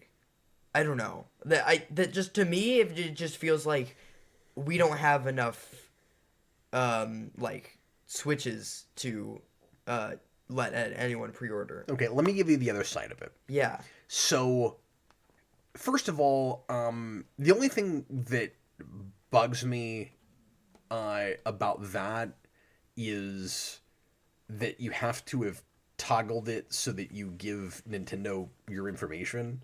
So, like, it doesn't count if you didn't flip that switch. But anyway, they have had a history. They are notorious for not having enough stock at launches of things. So you're absolutely right about that. the main reason I'm reading they're doing it, and I don't know if they've come right out and said this or if this is speculation, but this makes sense to me, is they're trying to mitigate scalpers. Mm-hmm. That makes sense. Yeah. And I do kind of appreciate the effort with that.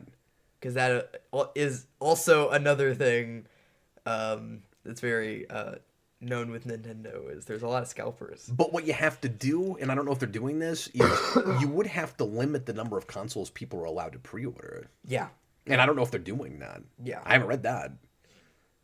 Because there would be enough of these scalpers that are also gamers that would still be able to get one because they pay for online and they've logged 50 hours, right? Yeah. My big concern is that... So I'm somewhere in between because I'm with you. I'm not as concerned about there not having enough product at launch as I am they're not having enough product for Christmas. Yeah. I'm worried about that. Yeah. Because everybody shouldn't have to pre-order one in order to get one at Christmas. Mm-hmm. Another thing I wanted to ask you is how many people do you think are going to go with the strategy of, oh, it's a $500 system, I'll just sell my Switch? Like, are we going to have a huge plethora of used Switches like flooding eBay and Marketplace here in a couple months? I think so. I wonder about that. Because I had that thought. I was like, well, Switch 2 is backwards compatible with the majority of Switch games. Yeah. I have 3 Switches. Do I need to keep them all? Yeah. Could I sell one and, like put $100 toward this? Mm-hmm. Like, I might. Yeah. I'm not sure if I need especially because the storage capacity is better. Mm-hmm. I don't know if I even need to keep my main Switch right now. I might get rid of one. Does that mean that you're going to... You could sell it before they flood the market? You could just go ahead and get rid of it and then... Yeah. Well, when I say flood the market, I'm actually not really concerned that I wouldn't be able to sell it because that system will stay popular. Because part of it is there will be people that don't that don't want to pay for this right away, that have not bothered getting a Switch yet, that will then come out of the woodwork and finally get one. But I'm just saying, I think you're going to see a bunch more, like all of a sudden. So, really, the only thing that I'm just really, really excited about, that there's no but. Oh, this is gonna happen. Yeah. I'm really excited for Kirby Air Riders. That's awesome. They're finally doing. Hey, your butt could be it's $80 though. Okay, but it could be as big as Mario Kart World. Okay, but why is your butt Mario Kart World is $80, but not Kirby Air Riders if it's because expensive? I know because we know for sure that is $80. Yeah, but I don't think any first party Nintendo game is going to be less than $70 now. Okay.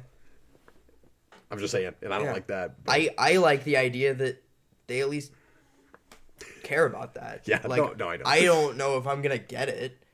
I like the idea. Hey, I'm excited about Donkey Kong. I don't want to pay $70 for it. Yeah. I could see the butt being for the one and not the other because, pardon how that sounds, but it's because that one sets the precedent. Then you just expect the others to follow. Then after that, you're just screwed. You're just stuck with it. So you're just stuck with it. You're disappointed in the Mario Kart because it's setting a new precedent. Yeah. Well, you can still be happy for Kirby and not care about that because it's not. You're just hoping it's not going to be, but if it is, you're not surprised. Also, Mario Kart is also better because you can get it $30 off. Yeah. Raise the price and then get a discount. Yeah. I'm also wondering Wonderful business and this model. isn't gonna. I don't think this is gonna happen, because it seems like this system might be high quality enough to warrant the $500 price tag. I mean, it could be. Well, that's fair. I'm Like wondering. Said, it's still disappointing. People are joking about they do the ambassador program again, where it was just way too expensive and they had to market it down and they had to give everyone who paid the full price for it this kind of gift. I mean, I think it's That's an important to excuse. note that you're offering a Nintendo console which has historically been a cheaper alternative and an alternative for families that are casual. Like, this thing is trying to be all things to all people, and except for the price point, that's working, right? But it wants to be as much for the casual gamer and the casual family player as the hardcore gamer, but you serious still have to gamer, pay yeah. $500 for it. And I think it's important to bring up economy and that the prices for everything are a lot higher right now. People are terrified that we're getting closer to recession. There's been a lot of supply chain issues with things. Everybody's paying more for groceries. And I don't want to get into the political side of it, but like, et cetera, et cetera. That's the climate you're in when you're finally offering a $500 Nintendo system with 80 to possibly $90 games. Yeah, it's And gonna be a hard it's sell. possible that, well, I think two things are equally possible. The product could sound so good, and the offerings sound so much like what a lot of us have been wanting. And at launch, that enough people will just cough it up or go into debt to play one. I'm sorry to say, people will do that. That their tactic will work and they won't learn the right lessons for it, right? And then it's also equally possible that they won't hit their projections and they'll have to do exactly what you're talking about. And they'll have to drop it down pretty quick. I'm sorry to say, I don't predict that. I think this will work. Yeah. I don't want it to, but I'm sitting here simultaneously going, God, that's steep and I should wait. Well, but we have an insane spec sheet. But freaking open world Mario Kart, how do I say no to that? Yeah. And I think a lot of people are going to be that way. It is genius and kind of sadistic. And let me just Well, you know, explain. Nintendo selling the Game Boy with Tetris. Let me just explain real quick. To anyone who doesn't understand what I mean by ambassador program. Yeah. In 2011, they put out the 3DS at $250 or something like that, like $280, something like that. And it was crazy. And people were mad, and so no one bought it. And so they were like, okay, we're going to go down to like $150. And to the people who paid the full $250 for it, you get Game Boy Advance games. Yeah. So, you know, that's pretty cool. Yeah. Goodstar123 says pre-orders through other places start on 4/9, like Best Buy, etc. The convoluted process is to buy directly from Nintendo. I had not heard that, if that's true. 4/9 was also the date I had heard for Nintendo's pre-orders opening. That's the information I've got. Yeah. So if I'm wrong, I don't know why they would do it that way when you can just go to third parties and pre-order like a normal person. And then the scalpers will be there and do the scalper thing. Yeah. So you'd think that they just wouldn't, if they're that worried about scalpers, you'd think that they wouldn't give it to third-party retail until after their first wave, which would be unprecedented. You've never seen that, I don't think. You know, okay, so, but you know why I'm still on about the Mario Kart thing and it being $80? In 2013, you know what you could get for $80? A 2DS with Mario Kart 7. Yeah. But see, what people will say to that is inflation and prices for everything are going up and all that, but you're forcing it. Yeah.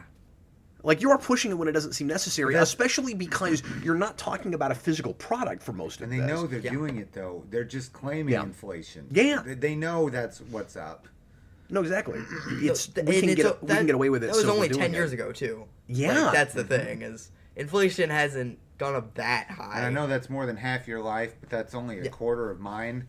So, like, yeah, it's just getting crazy out Jayson, there. go ahead and read the super chat that just came in. Yes. And then I tell you what, we'll take a break from news stuff and hit the other super chats that we had. Sure. We'll still, of course, take questions and super chats for Q&A. And we'll come back and hit a couple more real quick articles. We're not going to have a final segment tonight. We've got so much to cover, so we can ride Q&A all the way out to the end. Go ahead, Jayson. This is $5 from Wood Grain Beanie. Thanks, man. I bought a 3DS at launch and had to sell it before the ambassador program launched. Not my smartest financial decision. Oh, that's unfortunate. Yeah. Whoops. You didn't get the Game Boy Advance games. But how would you know? It was unprecedented. You never would. Yeah, it was very You unprecedented. never would have expected that to happen. Yeah. Can you imagine that guy though going, "Oh crap! Like, nah, I could have gotten a rebate." Mm-hmm. Like, all right, that sucks. Consolation prize. All right, we got some super chats from Mutale, Thanks, Brandon, Okay. and Cap. Have you watched Mickey 17? No. I want to see that. It looks intriguing to me, but I've not seen it yet. I'm interested to see what Robert Pattinson has done. I've been trying to stay away from reviews, but I did see something that started out with a negative title. I'm just trying to stay away from reviews of that till I can get to see it. Okay. Well, then I won't say anything. Okay. I've not seen it, but I don't want to. We have another super chat from Mutale. All I'll say, Brandon, I thought I was going to go to that. I have no interest in that All now. right. Go ahead. Comic-wise, who has the most interesting dynamic? Batman and Catwoman or Daredevil and Elektra? Wow, that's interesting. So the easy cop-out answer is Batman and Catwoman because there are so many different dynamics. There's just lots of different versions and lots of different approaches with different continuities, and that's Yeah, I think I agree with that. Batman's a thing that so many different writers come on and just kind of do their own thing, and Daredevil and Elektra is kind of always Miller. So- and it's not that you don't have different writers that will come in and do their own thing with it to some degree, but I mean, when you think Daredevil, Elektra, there's a dynamic. We can all argue about what the best Batman and Catwoman dynamic is, right? And like, I think. Sorry, I'll just finish this tirade. Also, I think Batman and Catwoman, there's a lot of wiggle room to talk about, like, whether that's a like toxic relationship or whether they should be soulmates, that kind of thing. Daredevil and Elektra was always a tragic thing that was never going to work out, and the current relationship they have in the comics, notwithstanding, that's never supposed to be a thing that would endure. And Batman and Catwoman goes in and out. Well, you kind of covered it, but I was going to say, could you pick a version that you think is better and a version you think is worse? No, because again, Daredevil and Elektra, there's just not a lot of versions really. And that's the other thing too is there's a writer that created that dynamic that, of course, we always go back to, and Batman and Catwoman just doesn't have that. Yeah. And he says, also, have you heard of the recent Harley Quinn April Fool's comic? No. Yeah. So they did a whole one-off April Fool's comic that's just fart jokes. Oh, you know what? I did see that. I guess I didn't realize it was April Fool's. Yeah, it was. It had fart in the title, and I can't remember what it was called. It's the Harley Quinn Fartacular. That's what it was. That's what it was. Lord. I rolled my eyes and went, I'm glad I don't give DC money anymore. And no, and that's not fair because they've done some decent stuff lately, but that's obnoxious. They've done some DC and stuff. Hilarious. Hilarious. Anyway. Why do you say it like that? Because... Hilarious. Wait, I don't know. Move on. Go ahead. Another Emphasis. super chat from Mutale. Cap? Just because I'm acting like an immature 90s kid that would have appealed to back You're then. not I don't an know. immature 90s kid? What? Anyway, go ahead. Another super chat from Mutale. Cap Hi. and Brandon. Okay. If you were invited on BuzzFeed to read thirst tweets about yourself, What does that mean? would you say yes? I don't know what that means. Yes, I would. Thirst tweet means... Sorry, I well, interrupted here, you with a gong. No. That sounds dirty. Like, what is it? A thirst tweet is basically like saying something kind of suggestive about yourself, or so someone says something suggestive about you. Oh, it is dirty. Okay. Yeah, in a way. And so, like, yeah, like... Don't give an example. Huh? Don't No, give I an was example. I was gonna say, like, if someone's into you or something like that, they might say something like suggestive about how they might want you or something like that. But Yeah, I'd read Thirst tweets, but I don't believe they're out there. So I would not. I'm classier than that. And he says, yeah. And he says also, will you do 78 commentaries for Superman 78? No, I don't think I would have as much to say about that movie over and over again as much as I like I feel like it. that could get old. It's also longer. Yeah.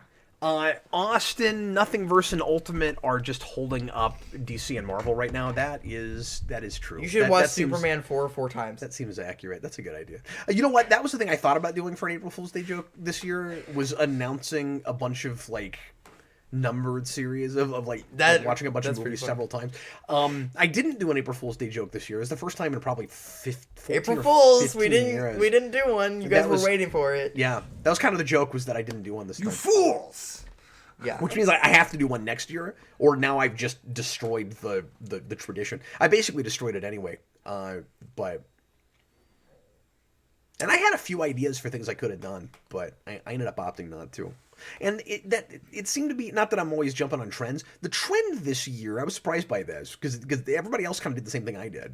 The trend this year was to not do a joke. There were a few places here and there, a few things that did, but I saw a lot of articles that put out real news and went, no joke, here's news. And that was kind of... there was just so much news. There was so much to talk about. yesterday. That was kind of the trend. And I think a lot of people felt the need to do that because they wanted to actually get the real news out because there was so much. Yeah. Excuse me. And but it just sort of felt like this year it's in vogue to not do a joke. This is kind of weird. That's the year I decided to do that. But Interesting. I'm just lazy. It's fine. The joke is there is none. Yeah, that's it. Exactly. Yeah. It's brilliant. I think it was Mikey. Mikey's April Fool's joke for me was he put a picture of a guy with a phone on and taped it to my keyboard. I don't know what that... I don't know. He's 6. What's funny about that? You know what? But... So, do you know what Freddy's was? Yeah, he taped the bottom of my computer mouse, and then I took it off, and then apparently he did it again, and you had to take it off. Yeah, and that ticked me off because no. I needed to transfer some files because I don't have an SD card reader in my new computer right now. Oh, so he didn't get you, he got Cap. So I went up there, and You got me and... Freddie was... Yeah, but he meant to get you twice. Freddie was sitting right there. And but this is what was funny about it. He was sitting right there, and I couldn't move the cursor, and I was in a hurry. I really needed to get this done.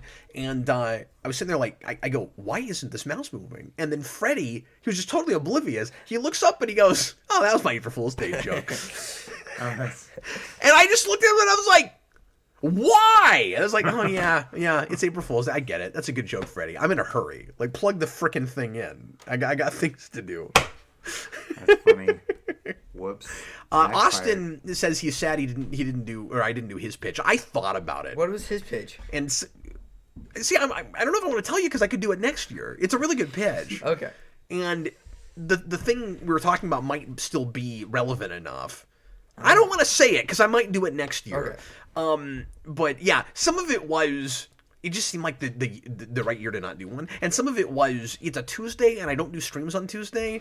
And we had that play to go to last night, Well, and we would have been hard to work it in anywhere. Let's face it, there are so many things going on, and I'm not even talking politically, I'm just talking about there are so many other things going on. How could you even hope to match this year with an April Fool's joke? The year's a joke. I guess. I don't know. I think so. I don't know any more than any other year, but okay, go ahead. Is there... Are we out of questions? Oh, it's all the super chats. Okay. Let's talk about the John Wick news. We've got 3 new announcements for things. One of which we knew about already, the Donnie Yen spinoff. But that's come up again. That's definitely happening. Uh-huh. And then, do you know about that? Nope. So the blind guy from John Wick 4, he's getting a movie. I have yet to see John Wick 4. There had been rumors for that for a while. Oh, she's so good. I thought I brought this up on the Captain Logan show a few weeks ago. But anyway, I think we already knew that was happening. And then there is an animated movie that's... Is it supposed to be direct to streaming? I don't think that's going to be theatrical. I think that's direct to streaming. I think it's going to be direct to streaming. And it's in an anime style, but it's not a straight up anime. So it's not Japanese production. Interesting. So it's gonna be a lot of the Netflix stuff, like the Terminator series and that kind of thing. And John Wick, I want to watch that again. it's great, but John Wick seems like the perfect thing to do in that style, and the story is going to be exactly what I would have wanted for a prequel. So I'm actually kind of excited about it, because when I heard it was a prequel, I was like, I just don't care about the early days of John Wick. Like, I don't need to see a story in that. I don't care. I'm fine with that. I said that's fine, and I think there was a comic series that did that.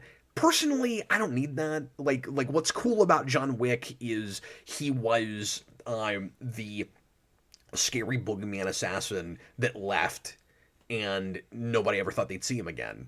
And the only prequel story I think that's worth telling is how he got out, and that's what they're doing, and that's exciting. So it sounds like the entire thing takes place in a single evening. And awesome. Yeah, and he has one night to take out all of his enemies, and if he can manage it, he gets out of the life. And as we know, the idea is the high table didn't believe he could pull it off, so they gave him this impossible feat, and he did it, and that's why he's a legend, right? And that's how he gets out. And they're telling that story, and I'm like, good.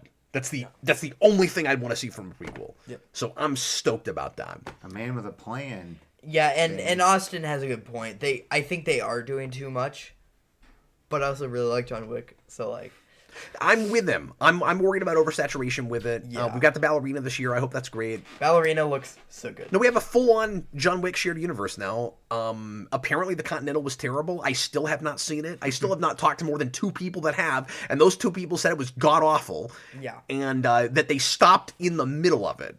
I have not talked to a person yet that has watched all of it. That's interesting. Still try it. We should. We should. No, it's a 3-episode miniseries that might as well have been a movie. It's the length of one. Interesting. Yeah, it's weird. Maybe that's as far as the interesting goes, though. Maybe so. But anyway, maybe it's about bowling. And then John Wick 5 was officially announced, which means that when Keanu Reeves said that he was getting too old and that the character is supposed to be dead at the end of 4, so what would you do with a 5th movie? He was lying. And that movie was so open-ended that it could have always gone either way. I like that ending better if he's actually dead. But I'm not altogether surprised that they're doing that. I will say, when he came out, I'm surprised in that I didn't think he lied about it. So I felt real vindicated, where I was like, oh, good. They're gonna go with the way that ending should be, yes. Even though it's a really awkward kind of way to send him off. And then I love 4, but that's the one thing where I'm like, I don't know about that. Yeah. And then it turns out that they really are making 5, and so. I don't know. I'm only surprised in that he was willing to lie about it. That's the only thing I'm surprised about with it. Somebody probably killed his dog, so gotta keep on keeping on. It would be funny if this won't be what they do, because they left a decent, a pretty easy out. You should be reincarnated as a dog. That's good. I was gonna say Wolf. that's good. I was gonna say they finally add a supernatural element to the thing, and he's resurrected because somebody killed his last dog. John Constantine. Oh, he is Constantine. Dang it! Beat him by 3 seconds. I was gonna say he's just quick draw. It's John Wick meets the Crow. Like, you could do a John Wick Crow, and John Wick would be the perfect person for the Crow to bring back. The Spawn Crow. That's also like Spawn. John Constantine Wick Spawn Crow. Austin, it's too bad the Continental was lame. 70s John Wick with Mel Gibson sounds great. It does sound great. I don't understand how you messed that up. But because of that, again, this is all... Do they have a whole song about how the 70s was terrible? I'm just hearing this secondhand, so maybe I'll see it and I'll surprisingly like it. Like the Marvels. My expectations are so on the floor. Yeah, like the Marvels. Hey, if the Continental is at least as good as the Marvels. Instead of a bunch of cats, it's just a bunch of dogs. Why is there a planet of singing people in the middle of this John Wick miniseries? Nicholas Bodo, I hope 5 takes place in the afterlife where John fights a ton of demons to get into heaven so he can see his wife and dog. Yeah! Oh, sorry. I think I missed what you were talking. Were you saying like to get into hell, he's got to hold a dog and like stare in the eyes of the dog? No, he was being reincarnated he as a is dog. reincarnated as a Oh, dog. but when you said Constantine, then I was Oh, thinking, 'cause no. the cat thing with Constantine. Oh, yeah, that's funny. Yeah. So the cats get you to hell because they're half men anyway, and the dogs take you to heaven. And I hope Because that's all what dogs go to heaven. that's what I'm saying. And I hope yes, exactly. And I hope that the Constantine sequel, because he's making. The man is 60 and he's going to make a Constantine Is he sequel. really 60? Yeah, and he's God. going to make John Wick 5. I mean, that's nuts. Yeah. But I hope the Constantine sequel has him pick up a dog and stare at it to go to heaven. Yeah. I hope the hell they do that. He Well, looks so Constantine good can't as- die though, right? What's Like, that? that's the thing. Is Constantine can't die. Like that's the whole point. What do Right? you mean he can't die? I just watched this movie. I'm forgetting plot points. I mean, yeah, he can. oh, he can. Oh, okay. Yeah. I thought the whole thing was he couldn't die. But I don't know why. No, but now by the end of that movie, he's allowed to go to heaven. Yeah. Yeah, and Constantine the devil wants his soul, but then his sacrifice, and I don't think I'm spoiling anything for anybody here. His sacrifice is what, makes Peter Stormare's devil, which, by the way, is an amazing portrayal of the devil in anything I've ever seen. He can't take Constantine at that The best point. portrayal of the devil is Brandon. No, I'm just kidding. Wow. I'm When, not when did evil. Brandon play the devil? My next project, I'm totally going to cast Brandon as the devil. Yeah. I could learn how to play The Devil Went Down to Georgia on my violin. Sure. I've been wanting to do that. That'd be getting us copyright flagged. I mean, Flag. if it's my own playing, I mean, you could make the case, couldn't you? No. I'm just saying I couldn't upload the movie to YouTube because then the melody would get flagged. Anyway, Flagged. Okay. What else are we gonna talk about? well, the only other big news thing I think that I wanted to talk about, let me know in the comments, guys, if there's anything I'm missing that you really wanted me to bring up today. We are actually going to get to see Coyote versus Acme. Really? It didn't look like it was going to happen, and the deal went through finally with Ketchup, and so they bought the Looney Tunes movie. It's funny, I've been pulling these up. I don't think I've shown anything. They bought the animated movie that came out a couple weeks ago that I was supposed to review, and it was not in the theater long enough, so I wasn't able to do that. So hopefully when it comes to video, the day the Earth blew up, I'll be able to see that. But anyway, they did the same thing now with Coyote versus Acme, which looked like it was being totally shelved for tax purposes, just like Batgirl was. And Zaslav's been doing this with a lot of stuff, and there's been a lot of question about whether it should even be legal. I'm hoping against hope that somehow this happens with Batgirl. I don't know that well, two big questions with that. I don't know that Zaslav or Gunn would allow that because there's a big kind of brand issue with Gunn like starting the new DCU. Are they really going to want this other thing out there that brings us back to the DCEU for a minute and all of that? But and then the other question is, have they actually full on deleted that like they said they might? I have not actually heard for sure if that happened. You can't tell me that somebody didn't clandestinely get in there and copy it and make sure that wasn't destroyed forever. I still think at some point we'll see that bootlegged or otherwise, but I'm very happy that this is going to happen. It's still super bizarre that, and I know I've said this a bunch of times, it's still super bizarre that James Gunn wrote this movie, or at least co-wrote it, and gets the keys to the kingdom for DC and has to sit there and watch Zaslav tax write off his movie and it not get released while he's over here greenlighting like dozens of things for DC. It's so bizarre. But luckily it's going to happen.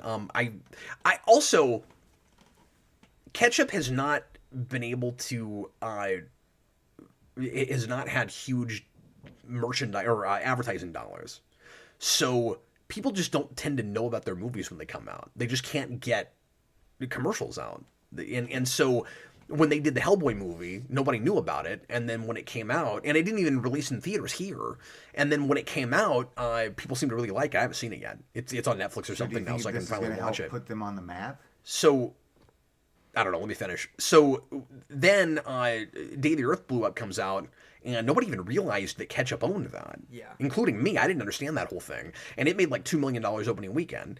And I'm making fun of Zaslav for seeming to be upset that it didn't make any money. And then it turns out that they didn't even have it at that point. I guess. I'm still confused about that.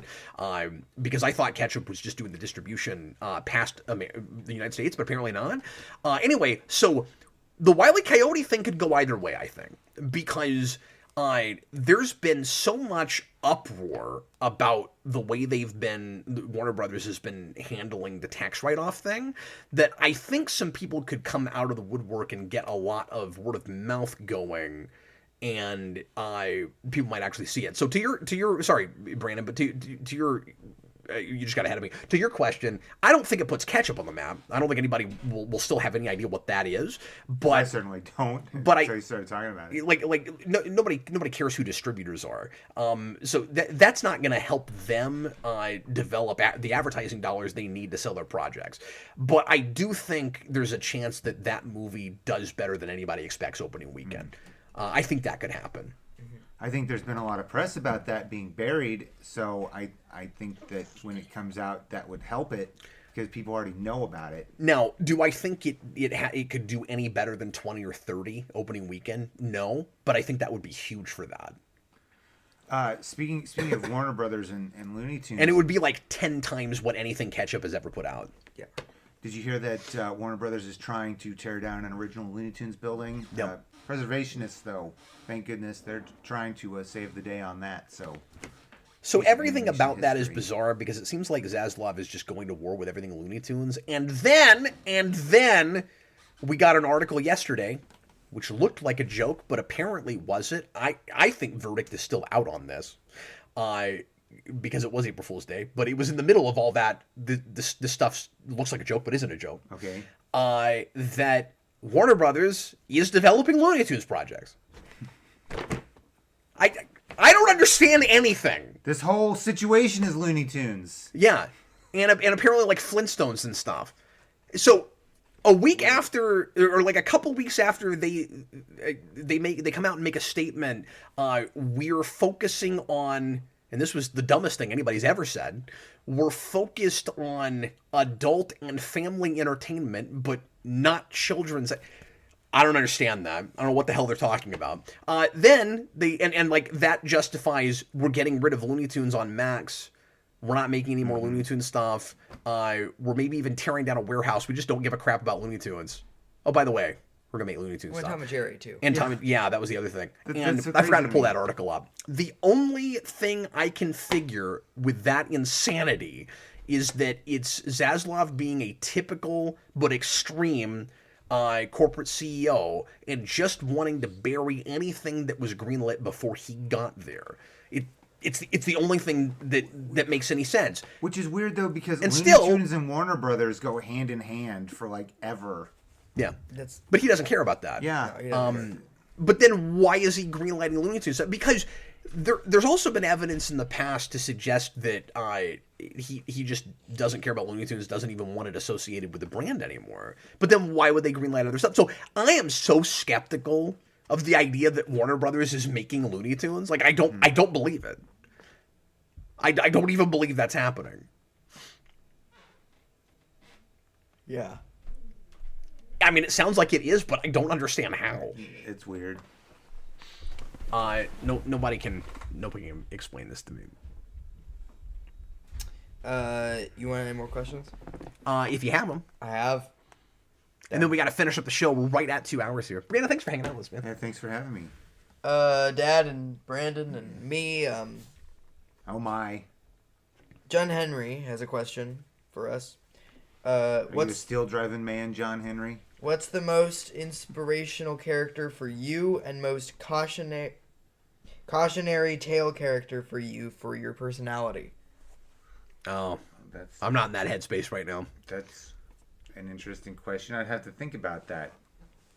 I can think about that for a minute and come back to it. Yeah, I don't know. that's a tough on the spot kind of. I'm trying to end the show kind of question, Jason. I will think about it. If I have an Yeah. answer, I'll give it. So sorry, read that again. What's the most inspirational character for you and most cautionary tale character for you for your personality? Yeah, and I mean, I've answered variations of this in the past, and I don't remember what I said. I think the cop out easy answer for both is Lex Luthor. And that character by himself kind of covers the gamut for me. But then breaking them apart for like morality and principle, it's always been Picard, before that crappy TV show. And then cautionary, in some ways, I don't know, maybe a Matt Murdock. I'm trying to think if I can do both in Star Trek. I'm trying to think if there's a really good, like, cautionary Star Trek character where it's like, guy that was on a good road goes the wrong way. Don't be that guy. Oh. Trying to think Goes the wrong way. trying to think of a really Janeway? good one. That's hilarious. I was gonna go Captain Braxton. Actually, What comes to you, Brandon? I'm trying to. What comes to consider you, something. Jason? Like, okay, Anyway. I will say this. Like, in terms of, I mean, for your personality. For I'm my a- person, I'm Janeway. Oh my god. I'm a little bit of a wide-eyed, bushy-tailed person when it comes to believing that science can solve a lot of things and really bring us into the future and the forefront. So I'd say in that way, I'm kind of like a Harry Kim. Oh, a sure. little bit. Well, cautionary tale is like you're trying not to be. Yeah. Yeah. So I'm trying not to be Janeway. Oh, I see what you're saying. But it's That a works. cautionary tale for your No, personality. I just thought you said that because you'd been saying that. Like, what is it Yeah. for you personally? Well, I though? think that's the one that I thought of. So. Oh, okay. And I don't want to be her. I don't want to go out into space and make a stupid mistake. I'm never gonna do that. So. You're in space. Space. I'm gonna go with 7 of 9's parents. Don't go my looking for gosh. the bored kids. It's a bad idea. And in fact, you could say Picard also for both. You want to be 50-year-old Picard, not Don't 19-year-old kill Picard. someone? You know Yeah. what I'm You saying? also don't want to be like, the line must be drawn here, no further. Well, nobody wants to be movie Picard. That's true. So yeah, TV show Picard and movie Picard could be inspirational and cautionary tale, respectively. But also, What's your white whale cap? but also Nausicaan Picard Oh my- versus Okay. versus Would You Care for Another Sandwich Picard? Okay, there is a part of you, you may not believe this, but there is a part of me who would like to just, I can be confrontational with my words. Part of me wants to just punch people sometimes. So, like young brash Picard at the Academy, he might be a cautionary tale Hey, you. for my personality type. Okay, that's a good one. George McFly. 09 Kirk versus 09 Kirk is the cautionary Kirk, and then 09 Academy Kirk. Well, and you don't want to just be cooking all the time. So. Oh yeah, And you don't want to just hesitate at the end of a season. That's not Kirk. That's Pike. I mean, no, Pike. Like, I'm saying you don't want to okay, be Pike. okay. Yeah, but Kirk cooks in generations, so, That's true. That's true. Suddenly I was here, cooking eggs.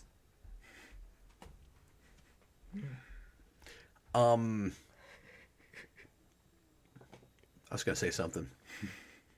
Can't remember what it was. I don't know who the heck that woman is that he is supposed to be almost married to, and that they couldn't have made it somebody. He's only slept with like 45 women. That I just don't even understand about them. All right, I don't even understand that. Okay, that's going to do it for the show tonight, I think. Everybody, thanks a lot for watching. Hope you enjoyed it. We'll be back again next Wednesday night for another one at 7 o'clock Central. Stick around if you're so inclined. You got nothing better to do and you want to stay up late. Austin and I are going to come back here in about 20 minutes or so and start counting down the Geekvolution community top 100 superhero movies of all time. He's got the slideshow ready. We are all ready to get cooking on Are you that. gonna try to do the whole thing in one? We're going to see how far we can get. It might take 2. I don't want to do it How many? 100. I don't want to take more than 2, considering that my and Austin's top 100 took 6 months and 15 streams. And that's not an exaggeration. It took 15 streams. No hyperbole here. So we're wanting to move on to our other list pretty soon. We're going to do a one-shot. I was going to do this before the top 100 and I didn't quite get to it, but we're going to do a one-shot soon, just throwing out some examples of weird developments in the history of superhero movies. That'll be a lot of fun. Austin and I both have a list of like 25, 30 things to bring up with that. And then we're going to start getting into, in the not-too-distant future, our top 50 worst superhero movies of all time. And we'll open that up to the community to do a community list for that as well. So this list thing with superhero movies will keep on trucking. It's been. I think I know what your number one is. It's been going great. My number one I have worst. a guess. Worst. I don't know what that is. Oh, okay. Right I'm pretty off. sure. I've not. I have a I've guess, not. I'll say But it on I've not camera. made the list yet. So Yeah. whatever you're thinking of is probably wrong. And I only say that Oh. because the 3 or 4 things that come to mind right now Wrong. are probably things that you don't even know about or haven't Oh, well. seen. So I mean, I know one that would curious- probably be high on your list. I'm very curious to see what you think it is, but I don't think you even know about the ones that Okay. I'm most considering. But maybe. I I don't mean, know. basing it I off don't of the know. superhero rewind scale, we all know. Like basing it off of the old superhero rewind, we all know what his worst is. Oh, but so it's that's not worse. That's technicality. Yeah. The only 0 ever on Superhero Rewind was Turbo, a Power Rangers movie, because it is neither a Power Rangers movie nor is it a movie, and so it had to get a 0 because the title doesn't mean anything. Nor is it turbo. It's most of it takes place on a boat. Yeah, the only thing we do with cars is one drives across the water, The Yeah. engine might be turboed. and that was it. We spent more time on a pirate ship than we did on any cars. It's ridiculous. Arg, matey. Turbo is more of a pirate theme than it is a car theme. It's more of a pirate theme than Super Megaforce, I'll tell you that. Somebody said we've got super chats you didn't hit, Jason. I got 4. All 4. Can you check real quick? Yeah. Casino Sticks just keeps taking super chats. Okay, there's one Well, he had that one. he put in Yeah. that I didn't see. Well, you got Yeah, you I got to do didn't your see job that. there, man. You're all right. It's easy to do. He's got $2 in a Geekvolution Coast to Coast. Who is who? Okay, well, with just the 3 of us here, I'm Brad. it's easy to. He's Well, no, Zorak. Brack's not in Coast to Coast most of the time, He's so you don't in know. the latter part. No, he's not. He has an occasional cameo in that show. He's never a regular. So Coast to Coast, your duo is Space Ghost and Zorak, and then behind the camera is Moltar, Moltar, yes. I forgot which is about Moltar. Brandon, Yeah. Brandon's Moltar. and- Because he's and you behind would- the camera. and you would have to be Zorak. Yeah. No, but I do a good Space Ghost impression. Yeah, but I hosted the show. Space Ghost! Beautiful. Stop it. But yeah, I host the show, and you've been the sidekick lately. Yeah, but you... I don't want to... I can't say... What? You don't want to give away that I do a decent Zorak? Yeah, well, you... Literally, Is a that- whole character in your is that where movie you're at? is Zorak. I wasn't going to say that much. Nah, that's all right. It's in the trailer, so...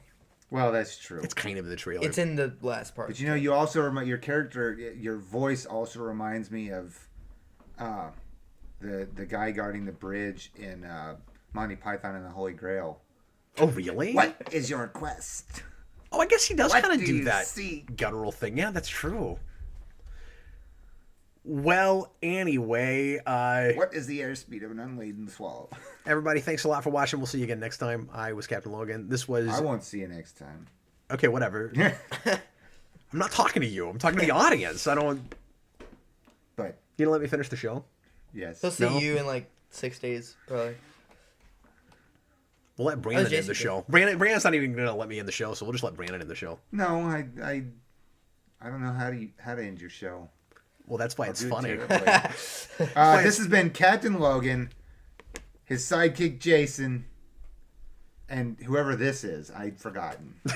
Thanks for watching, guys. Bye, everybody.